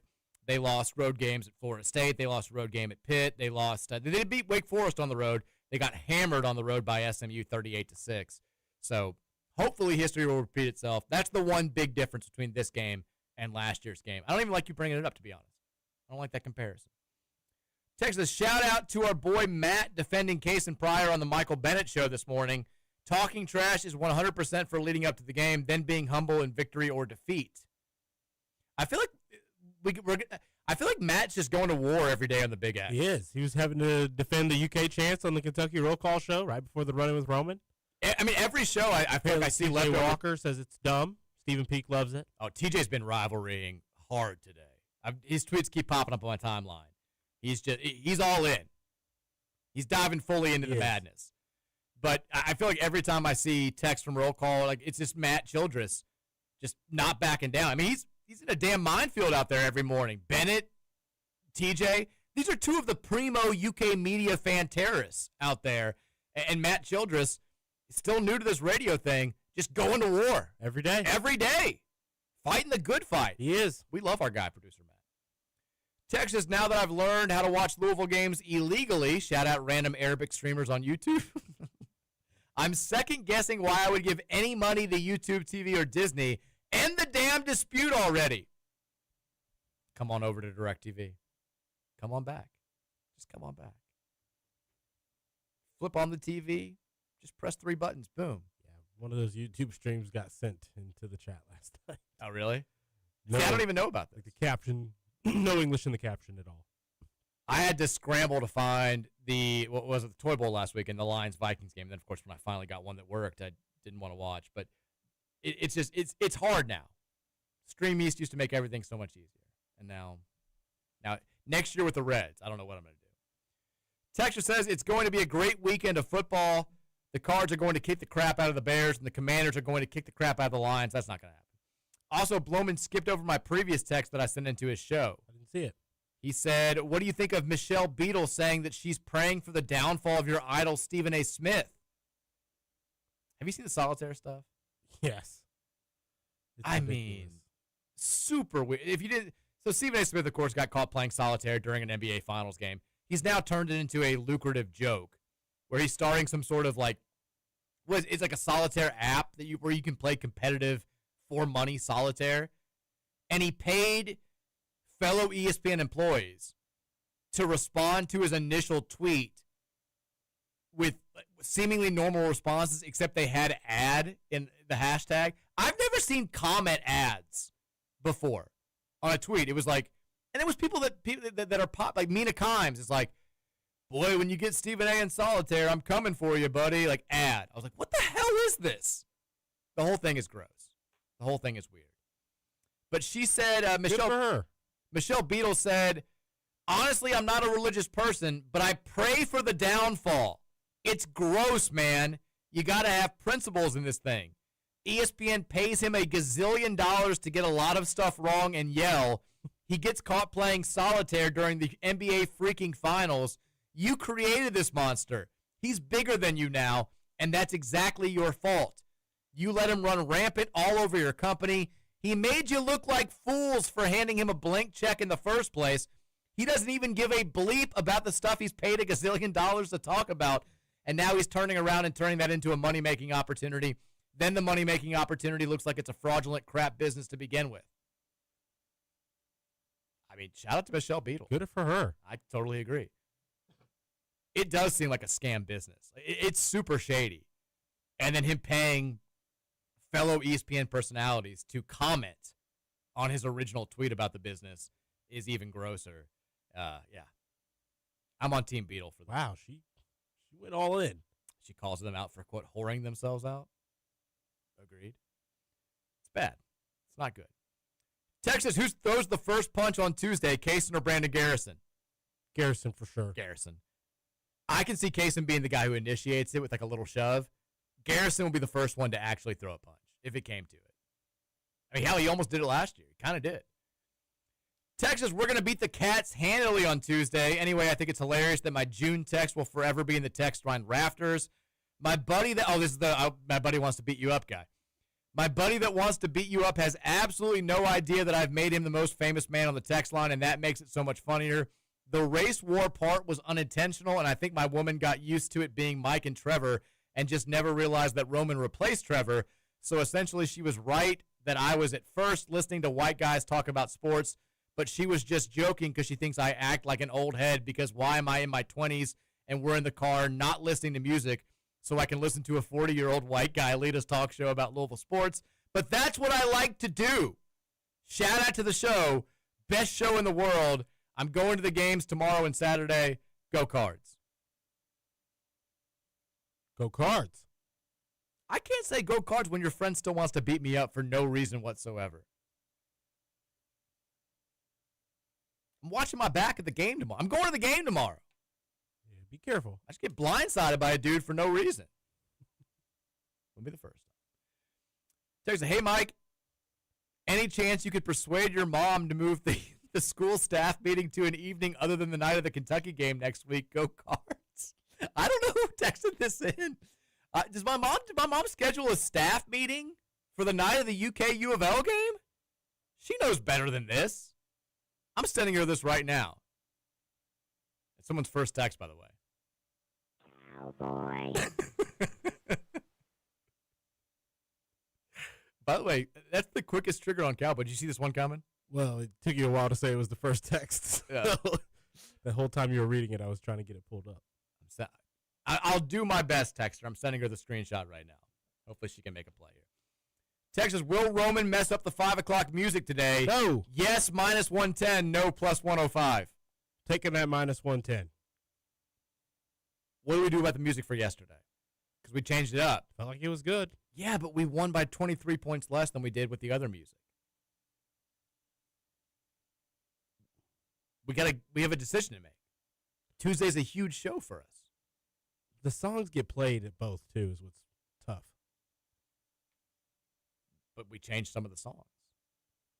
No, that's what I'm saying, though. Like, some of the football songs get played at basketball games. I know, but we need to figure out what the plan of attack is for Tuesday's show. And we need to figure it out fast. Yeah. I mean, do we attribute the 23-point score differential to the music, or is it just Jackson State's a better team that played a better game? I think Jackson State's a much better team. Mike, those guards were quick. Kaysen smacked the floor and got blown by. That was a bad moment for Kaysen. I was like, all right, man, like you can't smack the floor and then get blown by a Jackson State player. I know that kid's quick. I know he played at Ole Miss, but that was a bad. I was like, come on, man. Think twice next time before you do that. I think you're just really dedicated to the music that we played yesterday. You very clearly want this to be. Well, I just think there needs to be a couple difference. We need to get the BSIM. You don't want these cards in there for the basketball game because that's the basketball remix to that song. All right, we'll do that for Tuesday. If we lose, it's out. All right. It's done. We go back to football, and then we see how the rest of the non-conference schedule goes. Dick says, Mike, tell TJ to stop crying so much because U of L fans chanted beat UK at the end of a game that's right before the U of L UK game. How dare we want to cheer our team to beat our rival? TJ wants to rivalry until the rival starts doing it. Yeah, I'm surprised he had such a strong opinion on that when it's not really an abnormal thing at all. It's not impacting anything. It should make you more excited. It should make you hope that there was U of L fans you knew in there saying that. I love the rivalry. Well, not like that. Not when you guys do it. There's a little bit of that with the Kentucky fan base overall. Let's go to break. When we come back, 4 o'clock hour, we'll take some more texts. We'll listen to what you guys have to say at 502-414-1450. It's the 4 o'clock hour. It's up next here on the Mike Rutherford Show on the Big X.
swag. I'm surf. I'm swag. It's a night game tomorrow night. Those kids are going to be all liquored up, Roman. That student set, I'm telling you, you've had about 21 drinks like Drinks Guy. That swagging and surfing gets a little bit more difficult. It's more like swagging and stumbling. You're falling down. We need the kids to bring the A game tomorrow night. We may not have another Saturday night game this season. I know we got Friday night next week. But they got to leave it all out there in the student section. Swagging, surfing, drinking, cheering. Those wives and girlfriends that don't want to participate, they need to get into it. We need everybody. It takes a village, Roman. Where are you watching the game?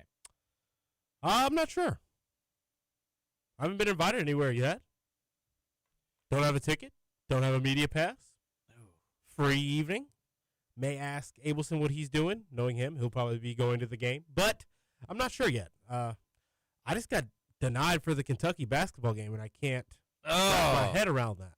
So I had to email Dana, see what she just ask about that. Come on, Dana. Come on. Don't take out your frustrations with me on Roman. Yeah, I'll probably be I don't know. I'll probably watch it at the house, if I'm being honest. I may have some tickets. Actually, we'll see. Pacers play at 9.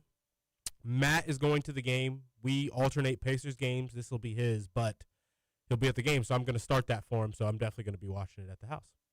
I'm starting to feel a little bit of pressure because, like I said, we're going to the game. The only game we've been to this season so far is the only game we've lost. But that was with kids. We left at halftime. When we left, we were winning, I think. Yes, barely. Okay. We've been to games in the last 2 years, just the two of us, where we've won. I don't think you can say that this is a curse-type situation. Now, if we're getting our ass kicked at halftime, will I feel the desire to leave and see what happens? Sure.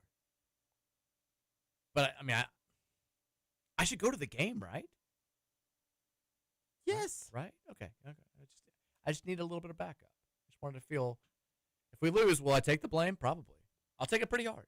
But yeah, you need to get in there and make a difference. You didn't get to make the proper difference. No blame to Virginia or to John. They were lovely. This is accurate. But you didn't get to make the true Rutherford difference that you get to make when you are out there in person. So, it's your time to shine this Saturday night. I had like 2 tailgate beers and no in-game drinking. So it's go time Saturday. I'm ready for it. Let's go. 502-414-1450 is the Game Day Men's Health text line. We'll have Keith Wynn on at 4:30. Talk about the Cal Bears, smarten up the show a little bit. Pick'em segment coming up at 5. I was just looking at it during the break. You got me by 3 last week. So we're back to being dead even. That's what I thought. Yeah, we had 3 differences.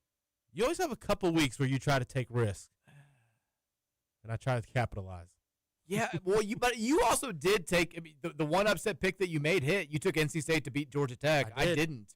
I took Cal to upset Virginia. That didn't happen. I took Vandy over Texas. You got that right. So all 3 differences we had last week went your way, which means we're back into a deadlock tie. Should be another fun weekend. We'll get to the picks coming up in about an hour. But before that, more text from you guys on the Game Day Men's Health text line, 502-414-1450. Except for the ones that aren't coming out. Yeah. Text groove? Come on. Text says, I'm going to a jockey suite on Sunday. Any pony tips? I want to go to a jockey suite. I mean, I'm not going to pretend like I've looked at the Sunday card at Churchill Downs. I'm a D-gen, but I'm not that level.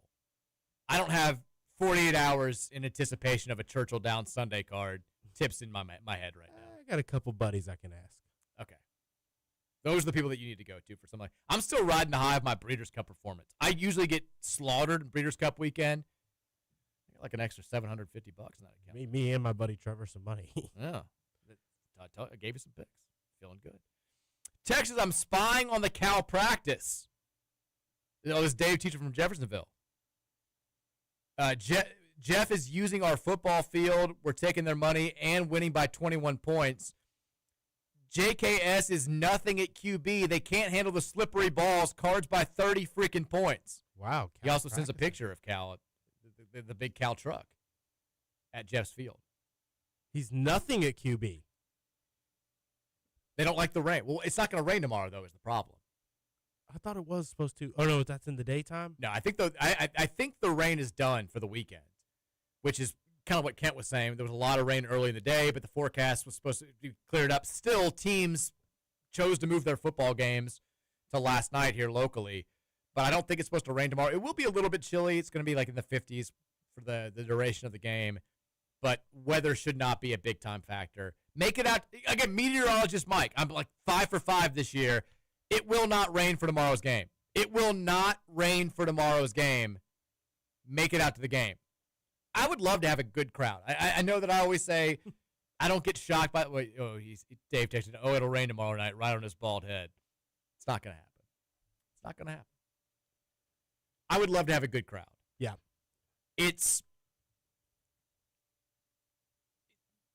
I don't get overly worked up about it when it doesn't happen.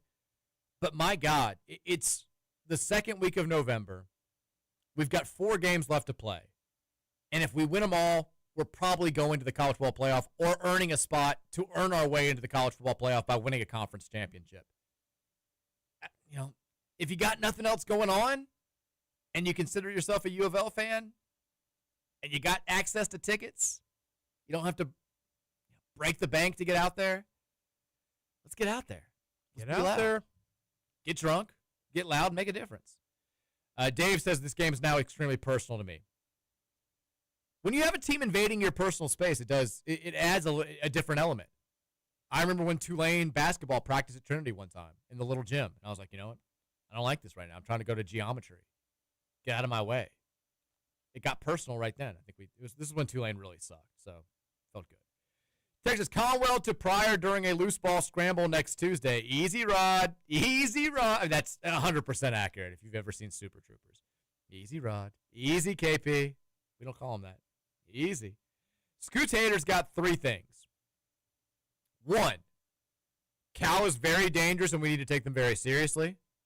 We need to come out ready to play and whoop some bear ass. I don't know how I feel about that. Bear ass? 2, I'll repeat my question from yesterday. Who do you think we should be rooting for to lose to help ourselves out? I'll get there in just a second. 3, Michael is going to need to play within himself at the start of Tuesday night's game. He cannot let the heightened emotions get to him early where he forces things that aren't there. 4, as per usual, go Cards, beat Cal, bleep UK. I trust Michael to play within himself at the beginning of that game. Maybe I'm wrong. Maybe that's misplaced trust. I think that if he was going up against another, like the Darren Peterson situation, where UK had a guy that's projected as a top 5 NBA draft pick, I'd be a little bit more concerned. They don't, so I don't think it'll be as much of an issue. I don't expect him to come out there trying to do too much. No. I think he'll go out there and try to just get open shots for his guys. As far as rooting guide, tonight, USC is playing Northwestern. We're rooting against USC. They've got 2 losses. They're on the outside looking in. They go 10-2. I don't trust the committee not to put them in over us. Plus, them losing devalues that Notre Dame win that they have over them, which right now is their only win over a top 25 team. Saturday, I mean, if you want to root against like Indiana or Georgia because you think they could lose like 3 games and fall out of it, maybe, but those teams probably in the playoff regardless. BYU, Texas Tech. This is the one that I've got a question on. BYU's 8-0. Texas Tech's 8-1. They're number 7, number 8, respectively, in the CFP rankings. Get Texas Tech out of here. I think we root against. I think a home loss to BYU. At this point, you're like, all right, let BYU win the Big 12, go undefeated. Yes, please. And get everybody else in that conference enough losses so that none of them can jump us. I think you're right. I think we root for BYU. Ole Miss is hosting the Citadel. That would obviously be a devastating loss for them. Not going to happen, but would be great. Texas A&M on the road taking on Missouri. A&M's unbeaten, but they've got a tough end-of-season schedule. I still think this is one of those games where you're like, get Missouri out of here, get them that 3rd loss, Yep. Keep them behind us. Yep. I want A&M to win that game. Oregon, Iowa. Oregon's resume low-key stinks, and I think there's a real world where if they go 10-2. Get Iowa out of here. But Iowa's lurking. Get Iowa out of here. Oregon, though, if they lose this game, they still have to play USC, Minnesota, and Washington. If they lose one more of those, Oregon with that resume, they're not getting in at 9-3. But I kind of am with you here, where I'm like, let's get all the teams that they could make a case to jump us. Get them that third loss. Get them out. Yep. Vandy playing Auburn, would love for Auburn to win that game. Probably not going to happen. But you get 3-loss Vandy, they're probably out at that point. Washington, we're rooting against them. They're 6-2. Wake Forest, Virginia. We need Virginia to win this game. Do we? I thought so. I'm more about, my mind is more about, forget the resume. I just want to get to the conference championship game. And I kind of think Wake Forest has a real shot. I know I've been predicting Virginia's downfall for the last 7 weeks, but Wake Forest has a really good defense. They've been playing a lot better in recent weeks. I mean, Virginia's the number 4. They're 14th in the country. They're the only undefeated team in the ACC. They're just a 6-point favorite at home against a 5-3 Wake Forest team that can't score on anybody. That should tell you all you need to know about Virginia. They're not any good. I want Wake Forest to win this game. I want Virginia to get 2 losses in the ACC and pretty much guarantee that if we get into a 3 or 4-way tie with the other teams that currently have 1 loss, we're going to get in. LSU at Alabama, sure, let's get Alabama another loss. And then Navy, Notre Dame. No shot Navy wins this game, I don't think. But would love for Notre Dame to get that 3rd loss and effectively take themselves out of the playoff race. I mean, in the ACC, I guess we could say I'm not even rooting for SMU to lose to Boston College because we play SMU. We can control that destiny. I kind of want SMU to look like a good win when we play them. I'm fine with SMU going on the road and beating BC. If we weren't playing them, then I would want them to get that 2nd loss. Duke plays UConn. That's a non-conference game. Doesn't matter at all. Syracuse. I want Duke to win out. I want Duke to win that game. It'd be a terrible look for the ACC if Duke goes 1-3 in non-conference play and plays for the conference championship. That's like disaster scenario. Syracuse plays Miami. That probably is not going to be at all effective in the title race. Stanford, North Carolina, same thing. We talked about Wake, Virginia. And then it feels very strange to say this, but Florida State, Clemson, basically no bearing at all on the ACC title race. FSU's 1-4, Clemson's 2-4. The 2 programs that tried to sue to get out of the league because they were too good for it. Bottom feeders. Bottom feeders. Embarrassing football. 7 o'clock ACC network, you scum. Clemson's a 1.5-point favorite in that game. I could not care less about it. And I'm glad it has no bearing on the ACC title race. So more, besides Wake, Virginia, our rooting interests are basically teams that we're competing with for an at-large bid in the playoff that we want to lose. It's tough because I want Virginia to be. I want their true colors to show and for everyone to know what they are, Mike. But I also don't want it to be a bad loss for us. I don't want it to turn into an average loss. Right now, it's a good loss. See, at this point, I'm semi-focused on the contingency plan of trying to get an at-large bid. My primary focus, though, is just get to the conference championship game and win that. And so at that point, it doesn't really matter how bad the loss looks. I guess it matters for seeding if you win the conference. The conference game, championship game, it does. Yeah, that's the contingency plan. That's when you have to get the at-large bid. But the best thing for us to make the conference championship game is Virginia to lose 2 of these last 3, because I think they could lose at Duke. Hell, I think they could lose at home to Virginia Tech. They almost lost. They've almost lost to everybody they've played, basically. We need Pitt to win out too. It'd be nice. But they're 4-1. They've got 1 loss. Pitt's got a tough end of season schedule. They go Notre Dame, Georgia Tech, Miami. They got 3 games against top 20 teams. Getting Georgia Tech out though, if they beat them. It's true. And if we get into a tiebreaker with them, we look pretty good. I don't think they're winning all 3 of those games. The big game. Just go beat GT for us. We'll beat Notre Dame too. That would be great. The last game? No, that's 2 weeks from now. It's their first game of those 3. They're off this week. Then they go Notre Dame at GT versus Miami. Beat Notre Dame, knock them out of the playoff, and then also make our win over you on the road look even better. We need that one. Texter says, Mike, your rant about the rivalry, not a rant, is making me chug a Four Loko to Joker and the Thief. Yes. Stern monologue. Passionate diatribe. Eloquent soliloquy. Yes. Not a rant. Texas Lazard guy here. I going to have to block Lazard guy? Read it. Let him know. Can we just try 1 week where nobody does this and just see what happens? Okay, Lazard guy here. 10 out of 10. We're going to run all over this team, and JKS is throwing 2 of them things. 1 week where nobody associated with the show has a 10 out of 10 confidence level. Maybe we'd blow somebody out. You guys do this every week. You know it drives me crazy. You know it bothers me. And you just keep doing it, and we keep squeaking out losses that are terrible. I've lost 5 years of my life watching this team. To be fair, though, Lazard guy's been saying this exact take all week. 2+ things, and then we get our first blowout win in the ACC this season. He said 38-13 early in the week. 10 out of 10 confidence level, though, is outrageous. It is. Matt was a 9-3. I was a 9. At least where are you at? The Friday Mike level. I'm terrified. Kidding me? So underneath a 6? I don't. The first half mentality that all of us have in these games, where we're looking like absolute crap.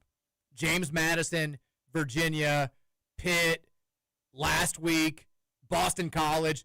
People are tweeting out like Jeff Brom sucks. This football program's cursed. Nothing's ever going to change. Fire Josh Hurd. Obviously, that's the worst part of a lot of people's selves. I need some of you to at least remember that part of yourself when you're making these proclamations. It's like we win the game in the second half, and then everybody's like, all right, well, that's who we're going to be from now on. We're going to blow out everybody. 10 out of 10 confidence level. Remember your first half self when we're down 17-6 against Virginia Tech. At least a little bit of yourself. Don't bring that whole person back. Second half shutout, Mike. Did not justify a 10 out of 10 confidence level. Maybe we win that game 45-0 if all of you would just stop this madness. I'm like a 6.0, 6.1 confidence level. I think we'll win. I think it'll be very close. I'm terrified. I don't think it'll be close. I think we win by 2 touchdowns. Lazard guy says it's actually a 9.97. It got rounded up. It makes me a little bit happier. Although I feel like it's cheating. I feel like you're just revising this because you heard how upset I got.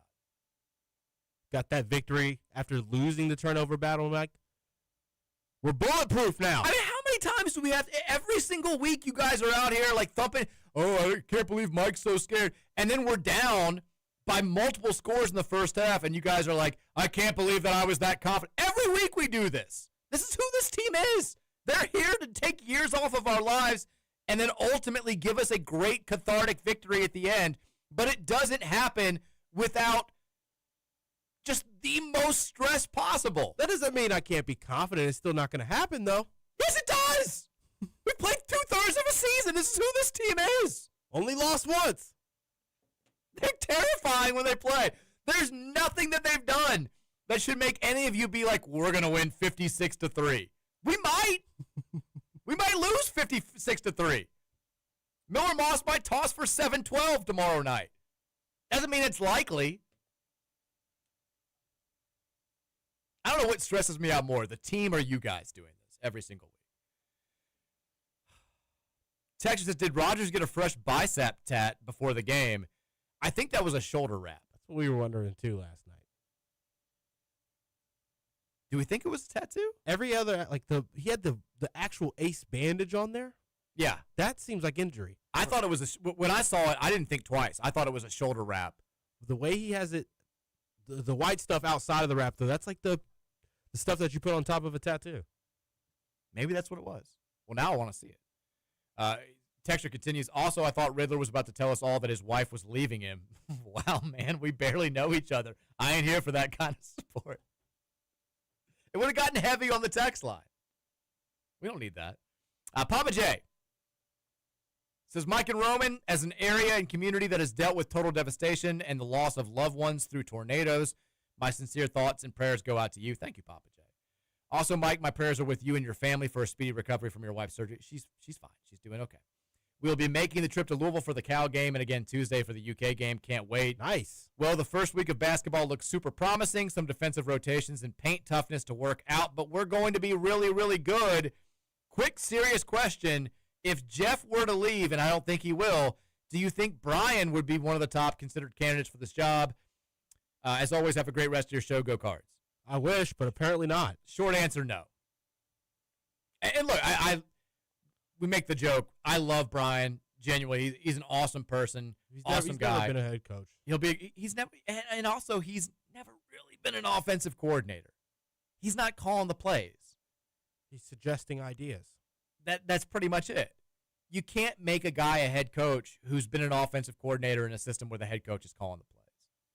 Got to go be an OC for real somewhere. Yeah, or be a head coach at a lower level and go prove. I mean, Jeff started at Western, worked his way up the ranks, and then proved beyond any sort of shadow of a doubt that he was capable of doing the job at Louisville. We would need Brian to go out there and do the same thing. I think he's fully capable. I mean, I think Brian will be a great head coach someday, but for him to just step immediately into that role, if Jeff were to leave, I think would be asking for too much of an unknown. And again, I love Brian. Texas Riddler again. Arizona State players got caught in a gambling scandal. I wonder where Jaden Quaintance played last season. Stop. He got hurt. Stop. Texas, why is the Beat UK chant being talked about? We've been doing that my entire life, and I'm almost 50. I usually start it. U of L UK fans on Twitter must be really young because the constant banter is absurdity. I couldn't believe that this took off. I mean, we talked about it on the show yesterday that it was going to happen. It happened every year before the last 3 or 4 when the fans were trying to pretend like the UK game didn't exist for obvious reasons. But yeah, look, this is not a new thing. Happens out all the time. Just as often as, hazard Kentucky bride and grooms throwing L's down in their wedding photos. It's the same thing. Texas, the funniest Vikings player response in that video was Dalvin Cook. He initially acts like, oh man, what kind of question is that? But then he's hit with a moment of stunning clarity, like Raven Simone getting a vision before looking back at the interviewer and saying as sincerely as he can, Diggs. Like he just remembered something.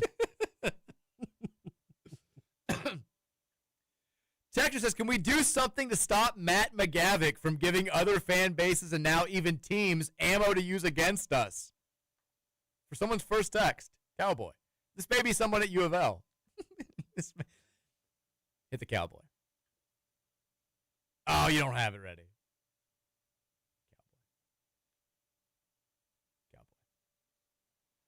Cowboy. There it is. Matt McGavick was. What did he do? So he was the one. I think his was the one that went the most. Viral is probably not the right word, but it got spread the most widely. Where he was. Oh God, sorry. Apologies for that sound. He was the one who first spread the news about what Case and Pryor said at the end of the press conference. Oh, okay, yeah, I saw that. But he wasn't the only one. No, there was a bunch of videos immediately. The first one that I saw was, I think it's Connor Stanley. Yeah, who writes for the I saw it. That's the first one I saw. Yeah, I saw his tweet before I saw Matt's, and then I think his one got shared more. Maybe I guess because he has more of a following. But then the video was out there. Look, I saw 35 KY Sports before Matt. Yeah, they had a video out there too. If this is said in front of members of the media, there's no way in hell to keep that in house. There's just not.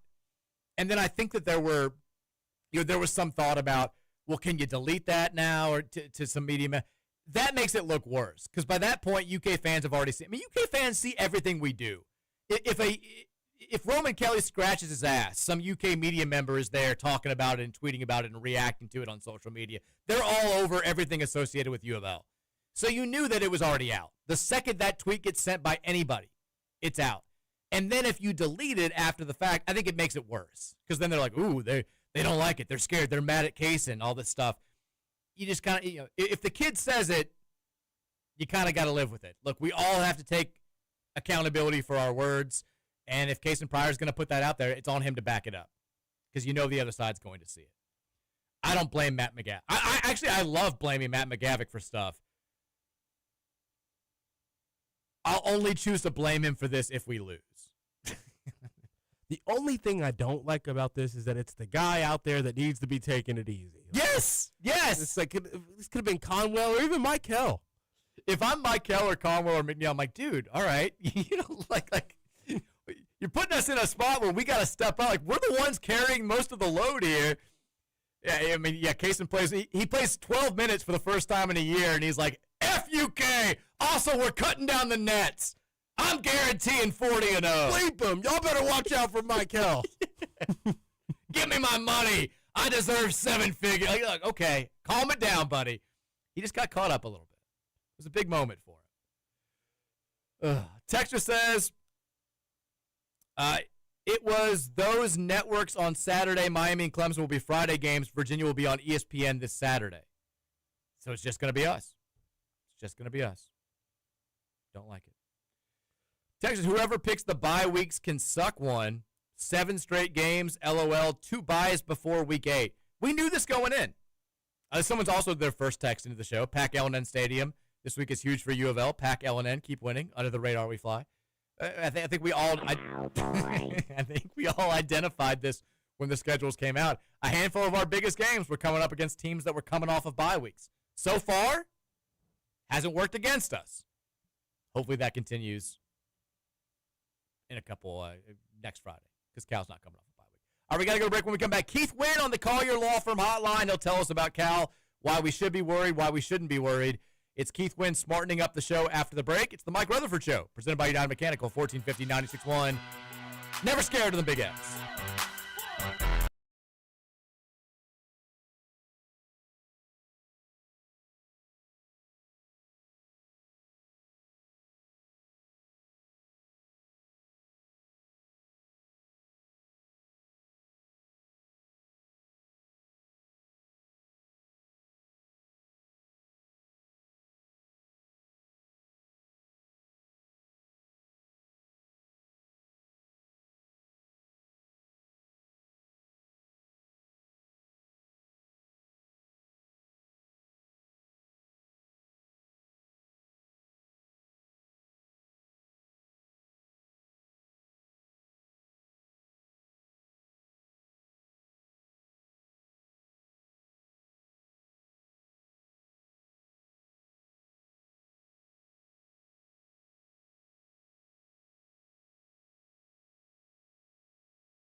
To your melon, where the plasma is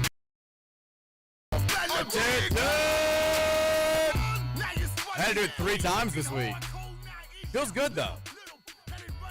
We don't take these weeks for granted. So much going on. Basketball, football, F-bombs and post-game press conferences. It is the stuff that sports radio weeks dreams are made of. Also something that dreams are made of, Keith Wynn. Very dreamy on the Call Your Law Firm hotline every single Friday. Read his work over at cardchronicle.com. He's here to talk about the Cal Bears. Keith, what's up, buddy? How are you? I'm doing great, man. How about yourself?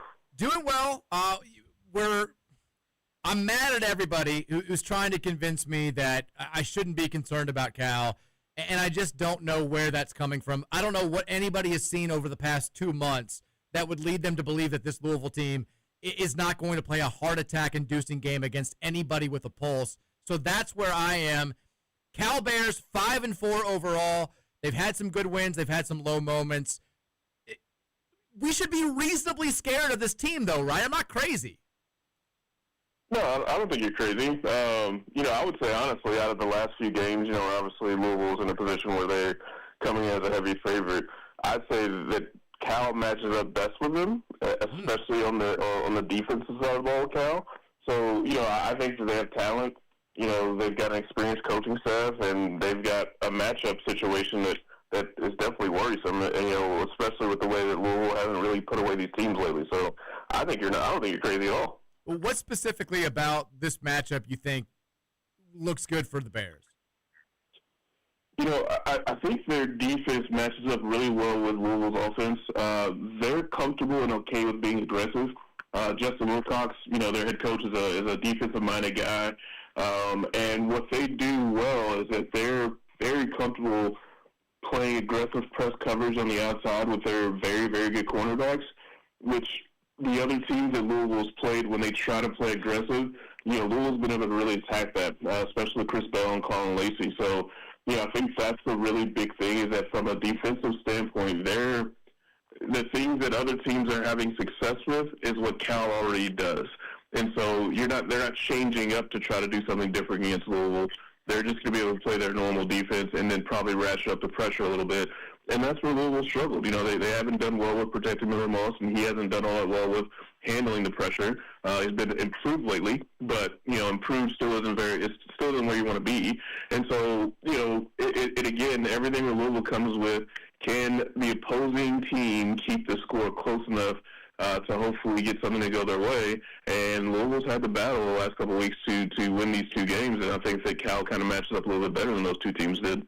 Yeah, they've played close games the last 3 weeks, even with a healthy-ish Isaac Brown looking like his old self out there and kind of being the trump card, where it's like, okay, he's got 2 or 3 explosive plays in him, and that's sort of been the difference in those games. The question now becomes, even with Duke Watson looking like he's going to come back, even with Kewan Brown back there, can Louisville score enough without Isaac Brown to win some big football games these next few weeks? Does the offense look the same without Isaac this weekend? They've kind of dialed down the passing in recent weeks. Do you think they ask more of Miller Moss? What does Jeff Brom do to combat the loss of number 1? So I think that's the million-dollar question. I think that's the biggest key in this game is, can Louisville continue to run the ball well? I think they have the talent. I think Kewan Brown has shown that he can be a big play guy, not Isaac Brown big play level, but a guy that at the very least can get you the 6-7 yards on average that Isaac Brown has been getting you. And I think the biggest question mark to me is, can Jeff Brown hold his water? Can he allow a running game that maybe isn't as explosive and maybe not even as effective as it is with Isaac Brown to still spearhead his offense? Because my concern is that he's going to get a little frustrated with the running game, and then it's just nonstop drop-back passes, and you're throwing 40, 50 passes in a game. That's not a winning formula for Louisville football, at least in my opinion. And I think that against Cal, it plays into what their defense does well. Cal has one of the best pass defenses in the country, and I think the other thing is that they have arguably the best cornerback in the country, in Hazari Mathis on the outside. And then the other corner is, he has 10 pass breakups on the year as well. They have 2 very good cornerbacks that they are 100% fine matching up against Louisville's receivers with. And if you're throwing the ball that much, you're just putting the offense in a position where Miller Moss has to win you games, and that just is not a winning formula to me. So I don't know that I think the offense should look the same. I think they should still, deploy the same mindset of being run heavy, run first. The offensive line is blocking much better right now in this part of the season. But I worry that Jeff Brom is going to get back into his, old ways of kind of getting too pass heavy, and Cal, that just plays into what they do well, and I just think that'd be a mistake. One of the things that I do like about this matchup is, Cal loves to throw the football. They've got the freshman quarterback, Saga Polutela, close enough. He likes taking shots downfield. I feel like the defense has gotten a little frustrated the last couple of weeks going up against teams that are run first, and then when they are getting into the passing game, it's more quick hits. You haven't got a chance to see that pass rush really flex. This is an opportunity for Cleve Lubin and company to get to the quarterback for the first time in a while.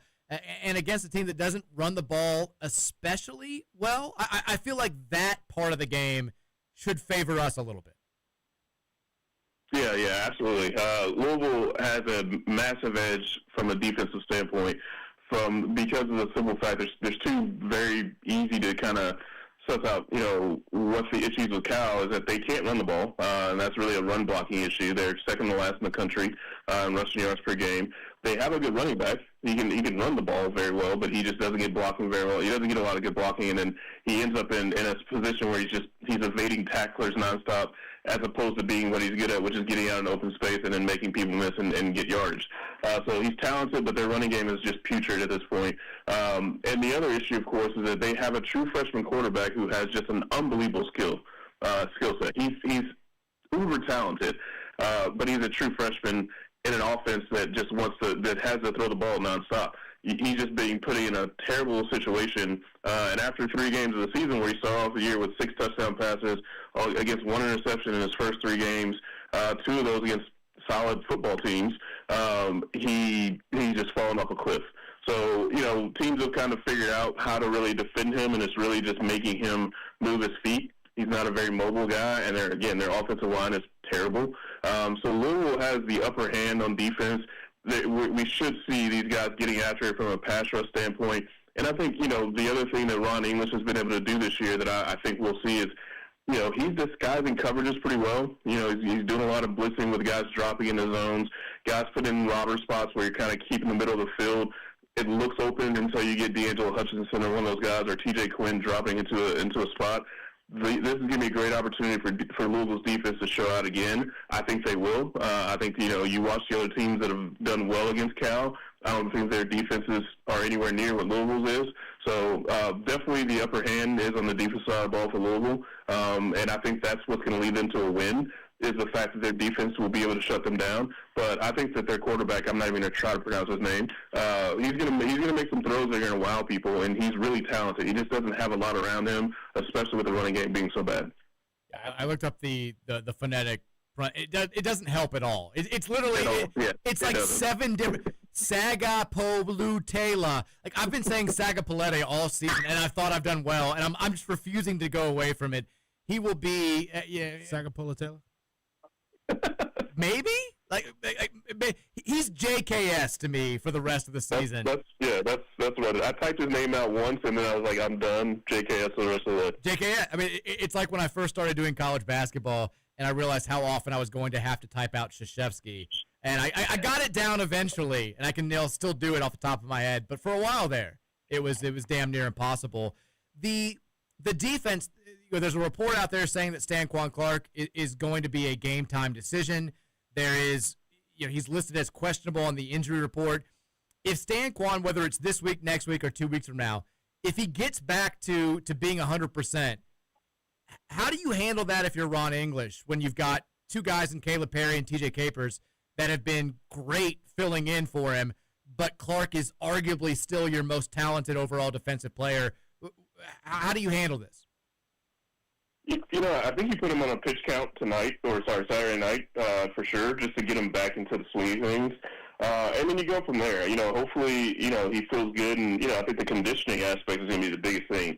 Anytime, you have a lower body injury of any sort, you're not really able to work out to get back into football shape. So I think this week you put him on the pitch count. I think next week you probably still have him on the pitch count, but you got to put him out there. You know, as well as Perry and Capers have played, to me that just gives you more flexibility. It gives you more package flexibility. So if you want to bring in a nickel package or a different third down, group out there, now you know you can trust to say, hey, we're going to put Capers out there because, he can cover well, or you can put Perry out there because he's blitzing well. You have more comfortability from a standpoint of who you can throw out there, but you play Stanquan Clark if he's ready to go. He is that talented. He's a difference maker. He's a playmaker. And I think that's something you just got to put your best guys out there on the field.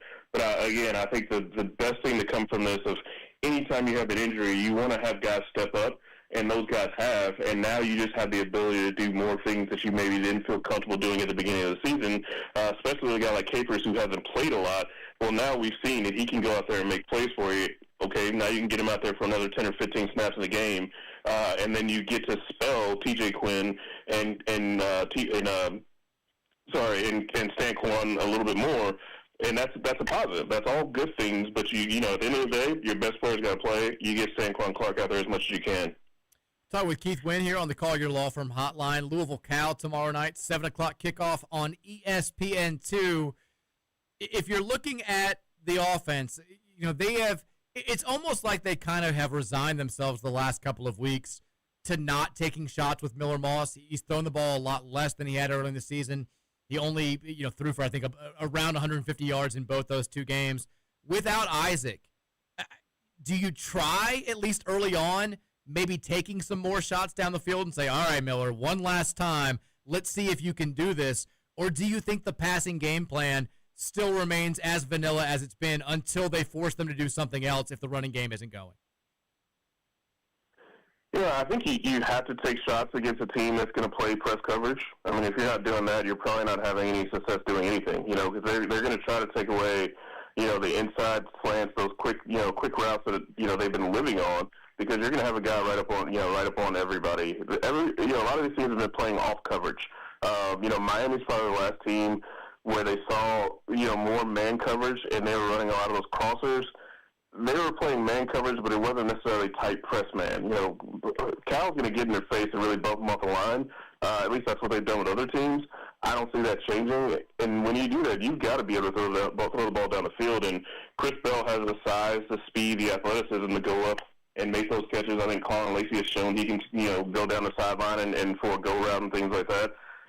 I think you have to do that. I don't know how, especially if they're not getting those explosive plays out of Isaac Brown. Obviously, you have to find a way to be explosive, and I don't know if the quick screens and things like that where you try to get a short catch for a long game, you maybe throw those in too, but I think this is a game where you're going to have the opportunity to get a one-on-one matchup on the outside, and let your best players beat their best players.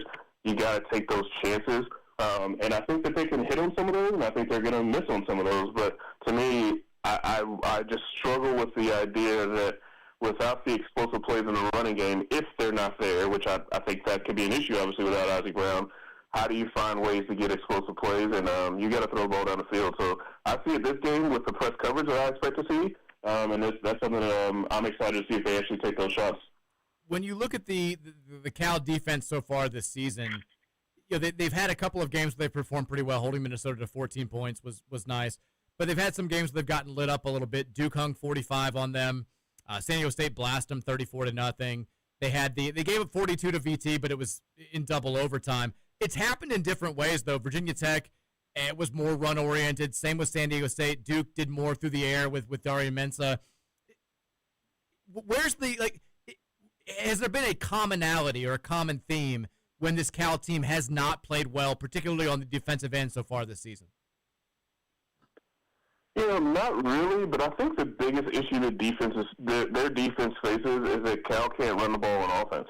They're on the field a lot. And so, you have this kind of, one-trick pony on offense at this point, which is their quarterback making plays for them, which, when that doesn't happen, you're putting your defense out there more and more. And so I think that's probably the biggest issue is that they can't play complementary football. And, anytime you're doing that, you're hanging your defense out to dry. Because when you watch these guys when they're playing well, they got the talent, they've got a good scheme, there's really not a lot to not like about Cal's defense, but then you just see them being put in bad situations a lot. And so I think that's the biggest issue. I think at times their 3-3-5 scheme it struggles to get pressure sometimes, and just because that scheme is always a little bit up and down.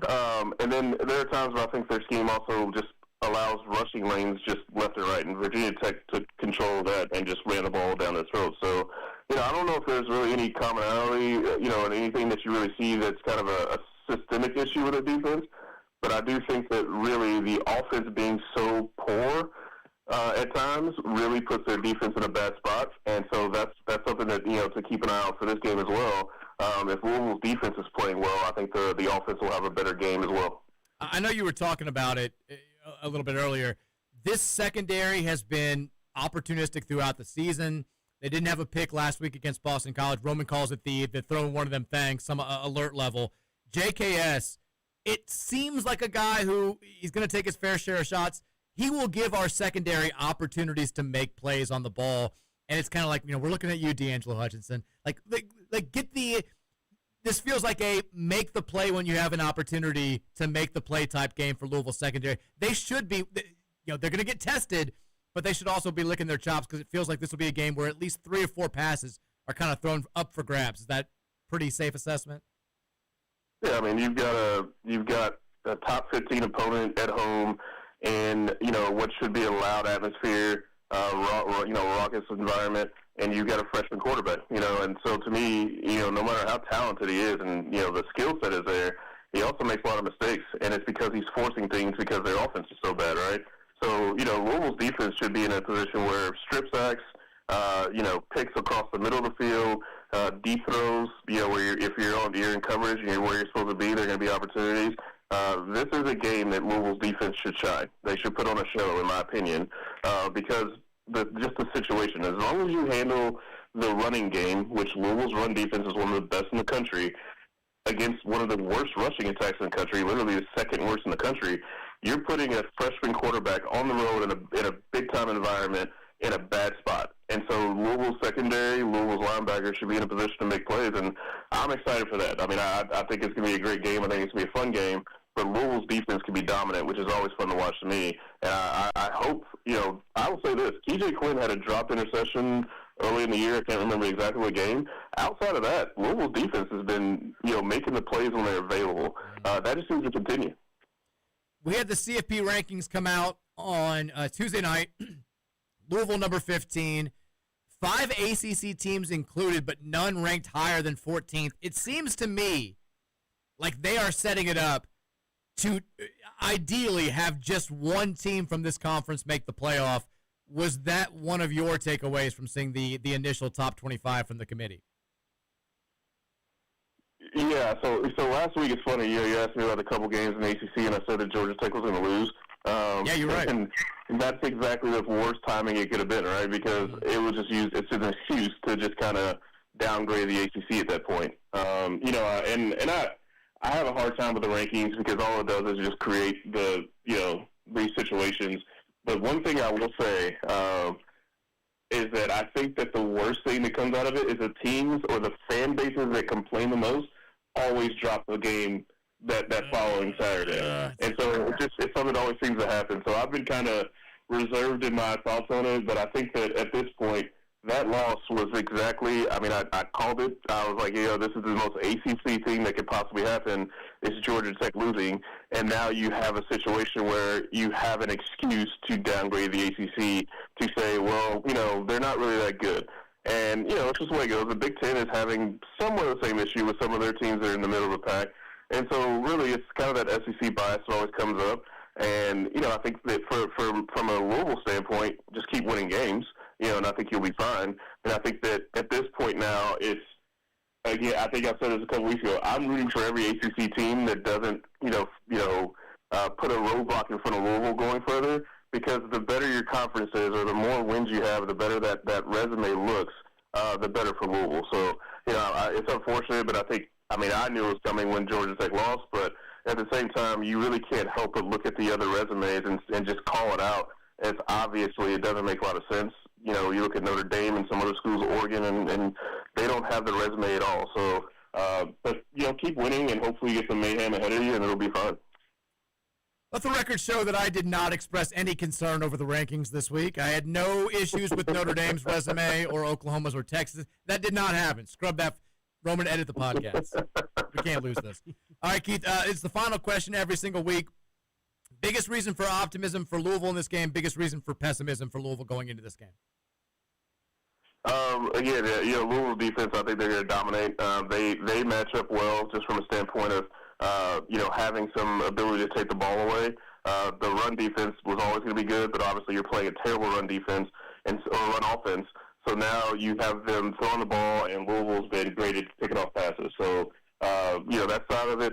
The other side, obviously, is this, if Louisville ends up in a position where, they're having to throw the ball and Jeff Brom gets a little pass happy, I can't help but be concerned about that being how they're going to have to win a game from an offensive standpoint. They just haven't really been able to do it this year, in my opinion. And so, hopefully it doesn't come to that and the run game shows up, but that will be a concern to me.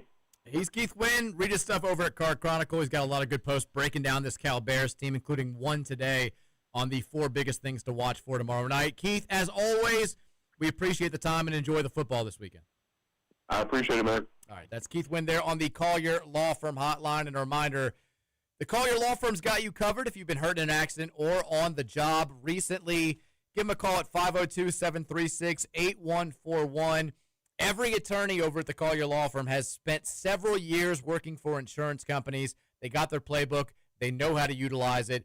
They also have their attorney fees start at just 25%. Big firms are going to make you sign a contract that puts 45, 50% of your recovery money back in their pockets. At the Collier Law Firm, they got your back. They don't have your wallet. Go to CollierLawFirm.com today for more information, COLYERLawFirm.com, or call them directly again at 502-736-8141. Hurt in an accident, hurt on the job. Collier Law Firm. Roman, do you feel better or worse about the game now? Feel better. You feel better? Feel better. He said the things you want to hear, Mike. Obviously, this is a deep. It kind of does feel like this is like this offense is kind of walking us into another one of these games where our defense is going to do great because they can't run the ball, and we just have to have this stressful game because our offense isn't capitalizing on the good field positioning and having more time out there on the field than they normally would.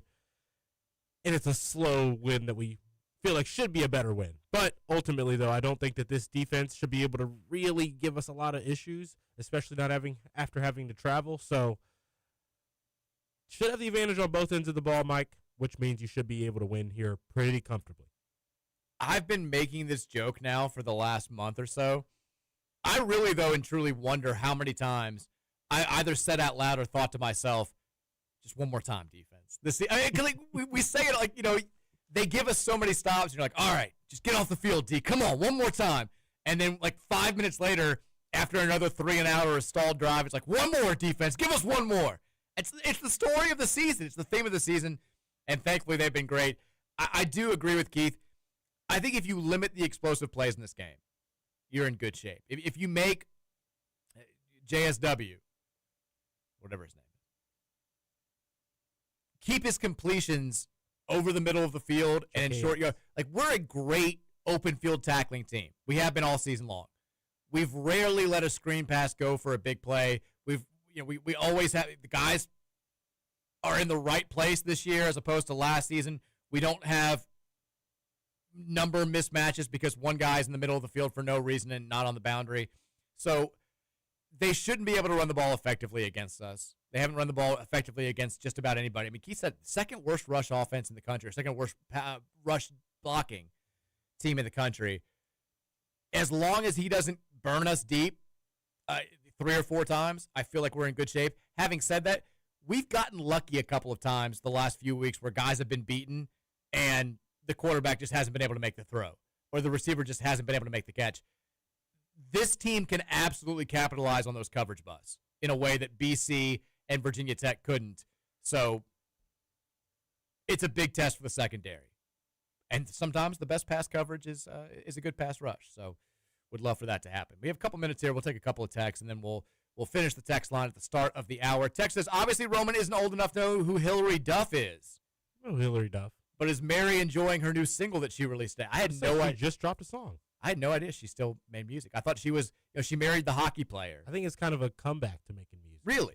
Because she kind of like got out of, I'm a celebrity, I'm doing pop culture stuff. She hadn't really been doing acting. She's just kind of made appearances every now and then, being a mom more than anything else. I didn't know she was making music again. Yeah, she posted some kind of like reel that's like the behind the scenes process and stuff. I may or may not still follow her from the Celebrity Crush days. She's an attractive young woman. Not so young anymore. I enjoyed Lizzie McGuire back in the day. Shout out to the old school Disney Channel. Okay, the computer doesn't have internet. What do you mean? Are we on the air? We should be. Okay, there we go. All right. I think. Okay. Hopefully we're on the air. Text, any comments about Rashawn? Bad tweet or stirring the pot? What did Rashawn do? I didn't see it.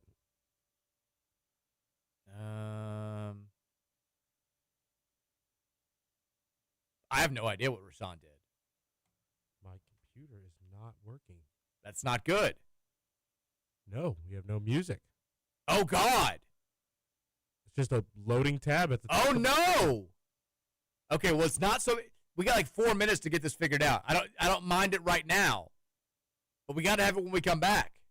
I mean, we got to. Oh, I like to be oh, ready. God. Oh, no. This is all systems failure right now. This is an all-time disaster. We got to go to break, and we don't have any music to throw it to. We don't. Just need your outro. Confidence level just dropped. We'll be back after this. It's the Mike Rutherford Show on the Big X. Joe is back at Everything Concealed Carry with 900 to 1,000 new and used guns on his way at any given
Oh, God. I don't know what this means. This may mean that we win by 90. We may lose by 35. I've got no clue how this is going to affect tomorrow night's game. It is the 5 o'clock hour of the Mike Rutherford Show presented by United. And I've got nothing. I've got Nexus Plus. Connect to the internet. It's telling me to do here. You're offline. Are we on the air? We're on the air just because the radio computer is separate than the one I'm operating here. I take control of a different computer to do the radio stuff, but there's no YouTube, no text groove. Luckily, we're still on the stream because that's a second computer in this room, but there's no way for me to use that computer to do anything. I can't go and use YouTube on that, even though it's working perfectly fine.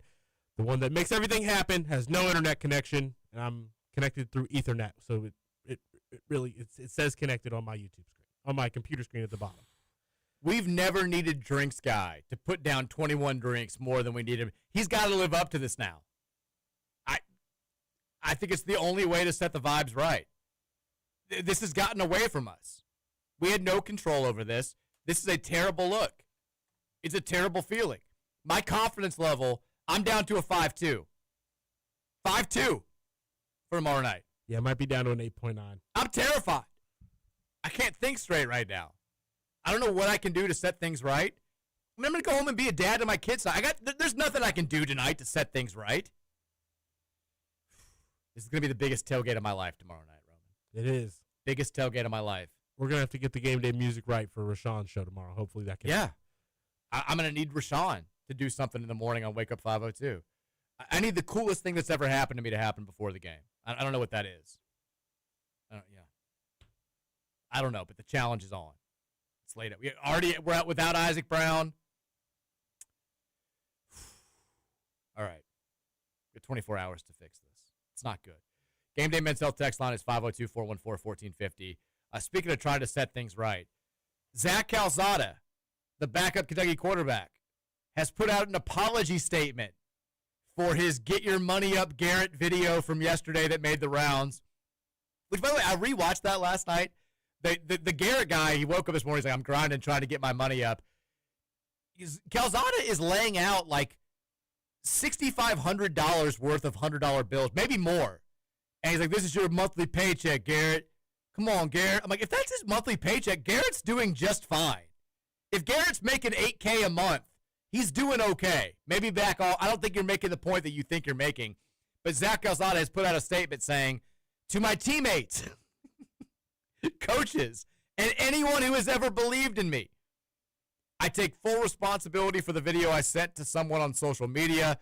I let my emotions get the best of me. It does not reflect the gratitude I should share as a member of the Kentucky football team. I sincerely apologize to my teammates, coaches, and our fans. I'll learn from this, do better, and move forward with more respect for the opportunity I've been given. The apology might be funnier than the video. There's not one word in that apology that he means.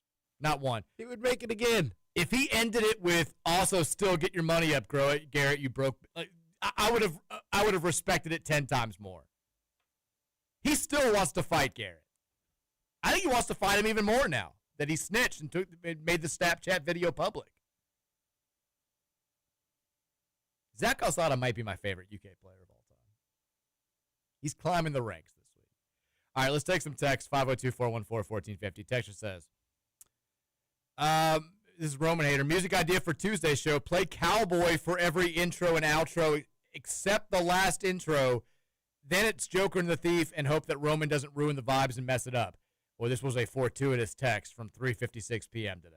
Well, not my fault today. It's not your fault. I was going to get it ready. Going to get both songs queued up. I still don't know what bad tweet Rashawn they're talking about. I don't know what Rashawn did. Little Dumper says TJ and Stephen Peaks are idiots. Peaks' B-ass claim today he doesn't care about Louisville's attendance, but he mentions it every day. My favorite thing that UK people do is when they're like, it's not a rivalry. Like, Tennessee's more of a rival. Back in the day, in the 90s, I remember it was like Arkansas is a bigger rival.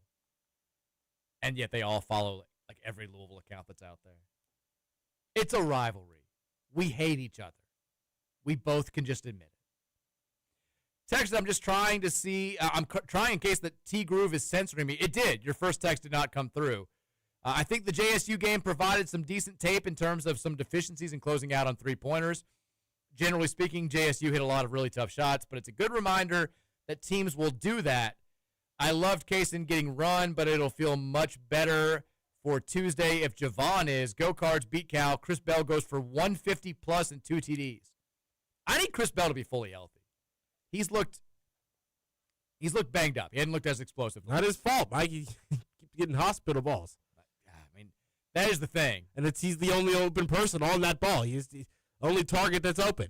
We're like he's not healthy enough to make gigantic plays downfield. All right, here's what we're going to do. 5-yard slants over the middle. Just catch it and pray to God that someone doesn't take your head off. You're big. He'll handle it. And he's doing it. I love Chris Bell. Texture says, would you rather have Clemson or Florida State win? I feel like if Clemson loses, then they will come into our house and not really care, giving us a better shot at whooping that ass. Yeah. I think we're rooting against Clemson. I think it's the other way around, Mike. You do? Well, I looked at their schedule. They're doing this little weird thing where they go, win, couple losses. Get a win, have a couple losses. So they're due. They're due for a win against Florida State, thinking that they found a little momentum, found something that's working. They scored 45 points last week. I know it was a loss, but I don't want them to have momentum going into this game. I want them to be in quit mode, full-on quit mode. Initially, I was like, and I think we need to stop worrying about what's good for the resume. Like, if we lose to a Clemson team that's 3-6, it looks. If we lose, we're out. We can talk about how the season looks and what bowl game we can go to, but if we're talking about the playoff, well, yeah, we can't lose. Yeah, all we need to worry about is what gives us the best chance to win. I think a deflated Clemson team coming off another loss gives us the best chance to win. I still think they're going to win, lose, draw this weekend. They're going to be dangerous as hell for that game next Friday night because they'll get up for that game and they've got an offense and they're weak. Don't do that. Don't start doing that. You said it all summer. Yeah, but I gave them too much credit. Everyone else was saying they were like the second or third best team. I was like, they're going to be an 8-4 team. They're not an 8-4 team. I was wrong too. I was just less wrong than everyone. I've gone from thumping my chest over this to being like, you know what? I wasn't right either. I was just less wrong than everybody else. Texter says 10 out of 10s against anyone other than FCS schools deserve to be blocked from the text line. Agreed. Hard agree. No. And the show. Texas, I think our best chance for the playoff is for both Pitt and UVA to win out.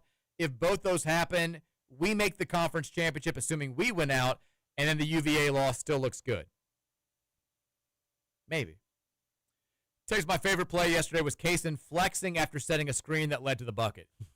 Kaysen was getting out like a year's worth of just pent-up aggression and bleep talking. It was a big night for him. Texas, wouldn't Louisville winning out almost assure the ACC championship game most likely against UVA if they also win out? Yeah, I mean, if UVA wins out, they're in because they have no conference losses, despite having lost to a conference team. It's the weirdest thing of all time. I'd much rather have a shot at UVA than Georgia Tech or, God forbid, a smoking hot Pitt team with that lineman yelling F you all from the card on the sideline. Oh, God, that's right. That guy will be back. Yeah, they had a couple guys like that, too. So if it's GT, Pitt, or UVA, keep my Duke's still very much in the mix right now, too. They've only got one conference loss. Give me GT. I want UVA. I want you. First of all, GT, even if you beat them, they're going to beat the hell out of you. They are physical as hell. I think we would crush Virginia if we played again. I want that matchup. That's what I want. Right the wrong. I don't like Jamar Taylor. He's scary. Drinks guy says, Danny needs to prepare to take some of these beers off me. No way I'm making it to 21. I'm supposed to do a scotch tasting tonight. Can I count tonight? Okay, here's what we're going to do. Yes. Any scotch consumed after 7 o'clock. Once we're 24 hours away from kickoff, that's technically tailgating. You're pre-gaming. You're pre-gaming. You're tailgating, basically. That counts. So if you have like 5 scotch tonight, you have 16 drinks on tap for tomorrow. Maybe Drinks Guy's wife could help out, too. Drinks Guy's going to have a rough Sunday morning. I think Drinks Guy maybe already is having a rough. Texas, I love the ESPN app. I had no clue if I was watching live or on a delay. Even if I was live, the Gamecast was ahead of the video. Great app. It's the worst app in the I watched the whole game on my laptop. I wanted to snap my phone this morning. It was terrible. It's awful. It is awful. Text, hey, Mike, I assume all this rivalry talk is in reference to Louisville Swim and Dive dominating that Kentucky ass last night. Go Cards. Sweep, Roman. Sweep in the pool. Starting the rivalry week off right, Mike. Damn right. Texas says, speaking of Hillary Duff, Mike, have you been watching Topanga on Dancing with the Stars? Talk about glazing to the ceiling. My wife has now gotten our daughter hooked on Dancing with the Stars. So I've been having to get up with her and get her ready for school this week. Every morning, she's got up and turned on the replay of Dancing with the Stars. I don't want to spoil anything. It's Friday. The show comes on Monday. Topanga got sent home this week. Awful. I was crushed. I love Andy Richter. Love the old Conan show. It's time. I feel like the Gen Z people that have gotten into the show apparently this year are just, they're coordinating to keep Andy Richter around as like a big joke. My wife does not like it. Texture says, I had to bet Cal money line after that intro. Don't do this to me. It's personal this time. Still nothing. Now we have a bunch of blank text coming in. Texas, they won't, but I just want UVA to win out at this point. I want those bums again in Charlotte. That's where I am at this point. Texas, Mike, 45 minutes ago, we aren't going to blow out anyone. Mike, now, if we played UVA again, we would crush them. Pick a lane, Mike. They're the one team out there we would blow out. That's it. We're not blowing out anybody besides the only undefeated team in our conference. Blowout, crush to me is like we beat them by 14. I genuinely think we would beat them by 14 points if we played again. God, if we played them again and we lost and we got left out of the playoff, it would kill my soul. Because I've been talking recklessly about Virginia for weeks now. I stand by all the talk. Are you ready to do some pick 'em? Let's pick 'em. We are now, again, like I said, deadlocked after, 10 weeks? 71-29. We both are. After you went 8-2 last week, I went 5-5. My 3-game lead gone. But we're ready to get back after it this week. A little bit light on the local games because Western Kentucky is not playing this week. Our high school game of the week, it's also a very light high school schedule because they played 50 games last night, and it's the first round of the playoffs, so you got a bunch of mismatches anyway. Fern Creek is on the road taking on Manual, the first round of the 6A state playoffs. Crimson riding high after that blowout win over Mail last week.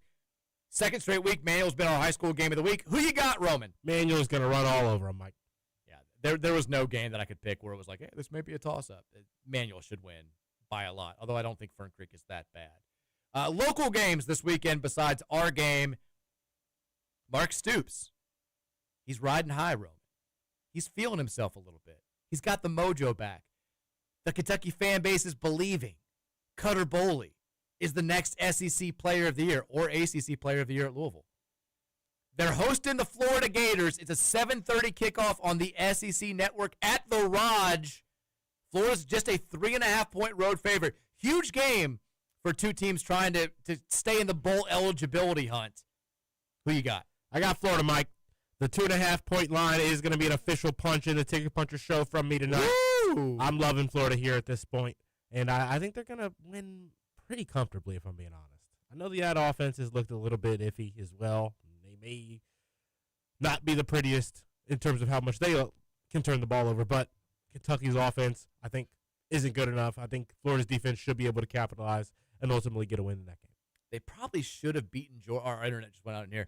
They probably should have beaten Georgia last week. I kind of want to take Kentucky here. I don't think I've picked them all year. Well, why would I have picked them all year besides the FCS games? Bleep it. I'm doing it. Kentucky wins this game. Mark Stoops, this is the win that keeps them around for another year, Roman. They're winning this game. They're not winning this game. Am I You dumb? know they're not. They're winning this game. I stand by it. They're winning this game, and they're beating Tennessee Tech. 3-game winning streak for UK. Mark Stoops contract extension. Build the statue now. They're winning this game. Indiana, the other local-ish team on playing this weekend, on the road taking on Penn State. This was supposed to be one of the biggest games in the Big Ten at the beginning of the year. It still gets the big nude Saturday treatment on Fox. IU against a 0-5 team in the Big Ten in Penn State is still just a 14.5-point favorite. Indiana's beaten everybody by like 55 points this season. Spread seems a little bit funky.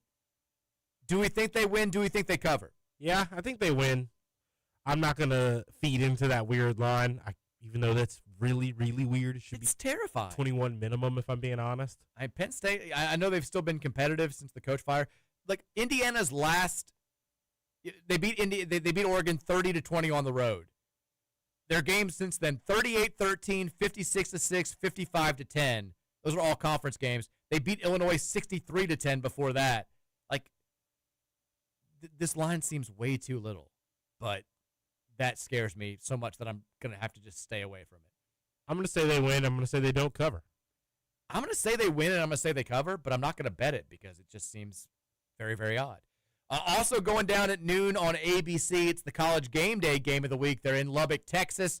They're calling it the biggest game in Texas Tech football history since the Michael Crabtree game against Texas back in 2008. Same time of the year.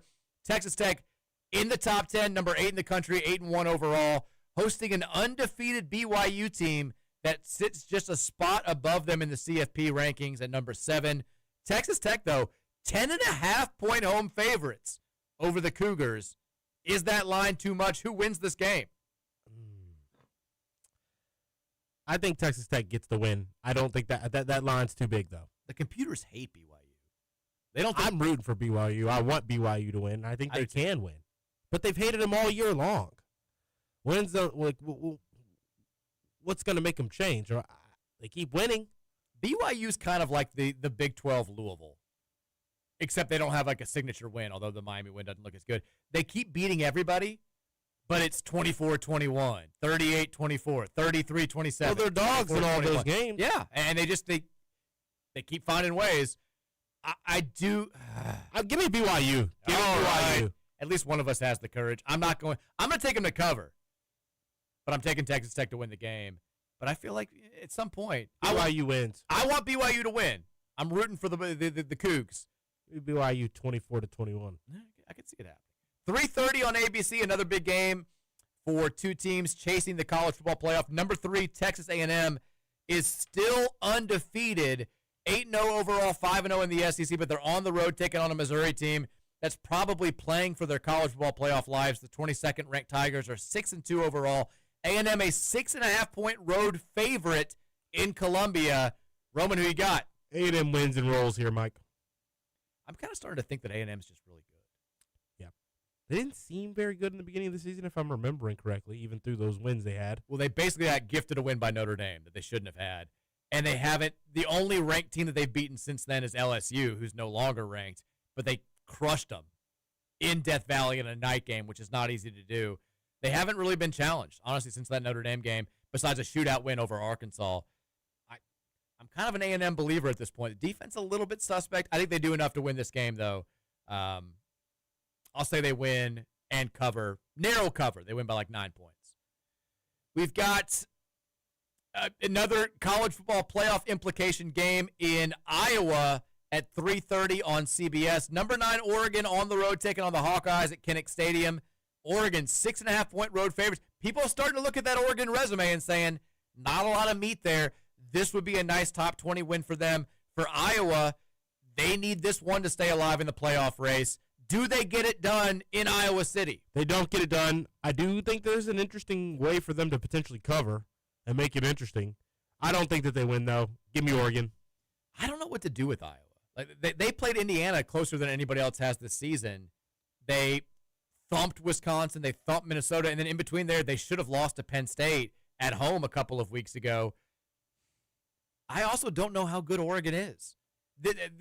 I would never bet this game because both these teams I don't have a good read on. My gut obviously says take Oregon on the road. They've been kind of better. You know what?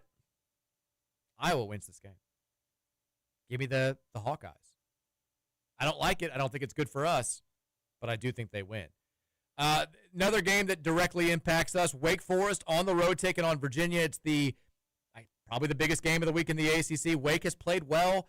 They crushed SMU's playoff dreams a few weeks ago. Can they do the same thing to Virginia? Cavaliers, 6.5-point favorites at home. It's a 7 o'clock kickoff on ESPN. Who you got? I think Virginia wins and covers in this game. Eventually, they're going to have to lose. They already did. Didn't count.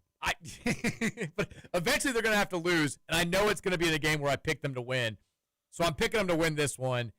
I get not a Cavalier believer. Wake Forest defense has been really good. I think they can shut down what Virginia does well.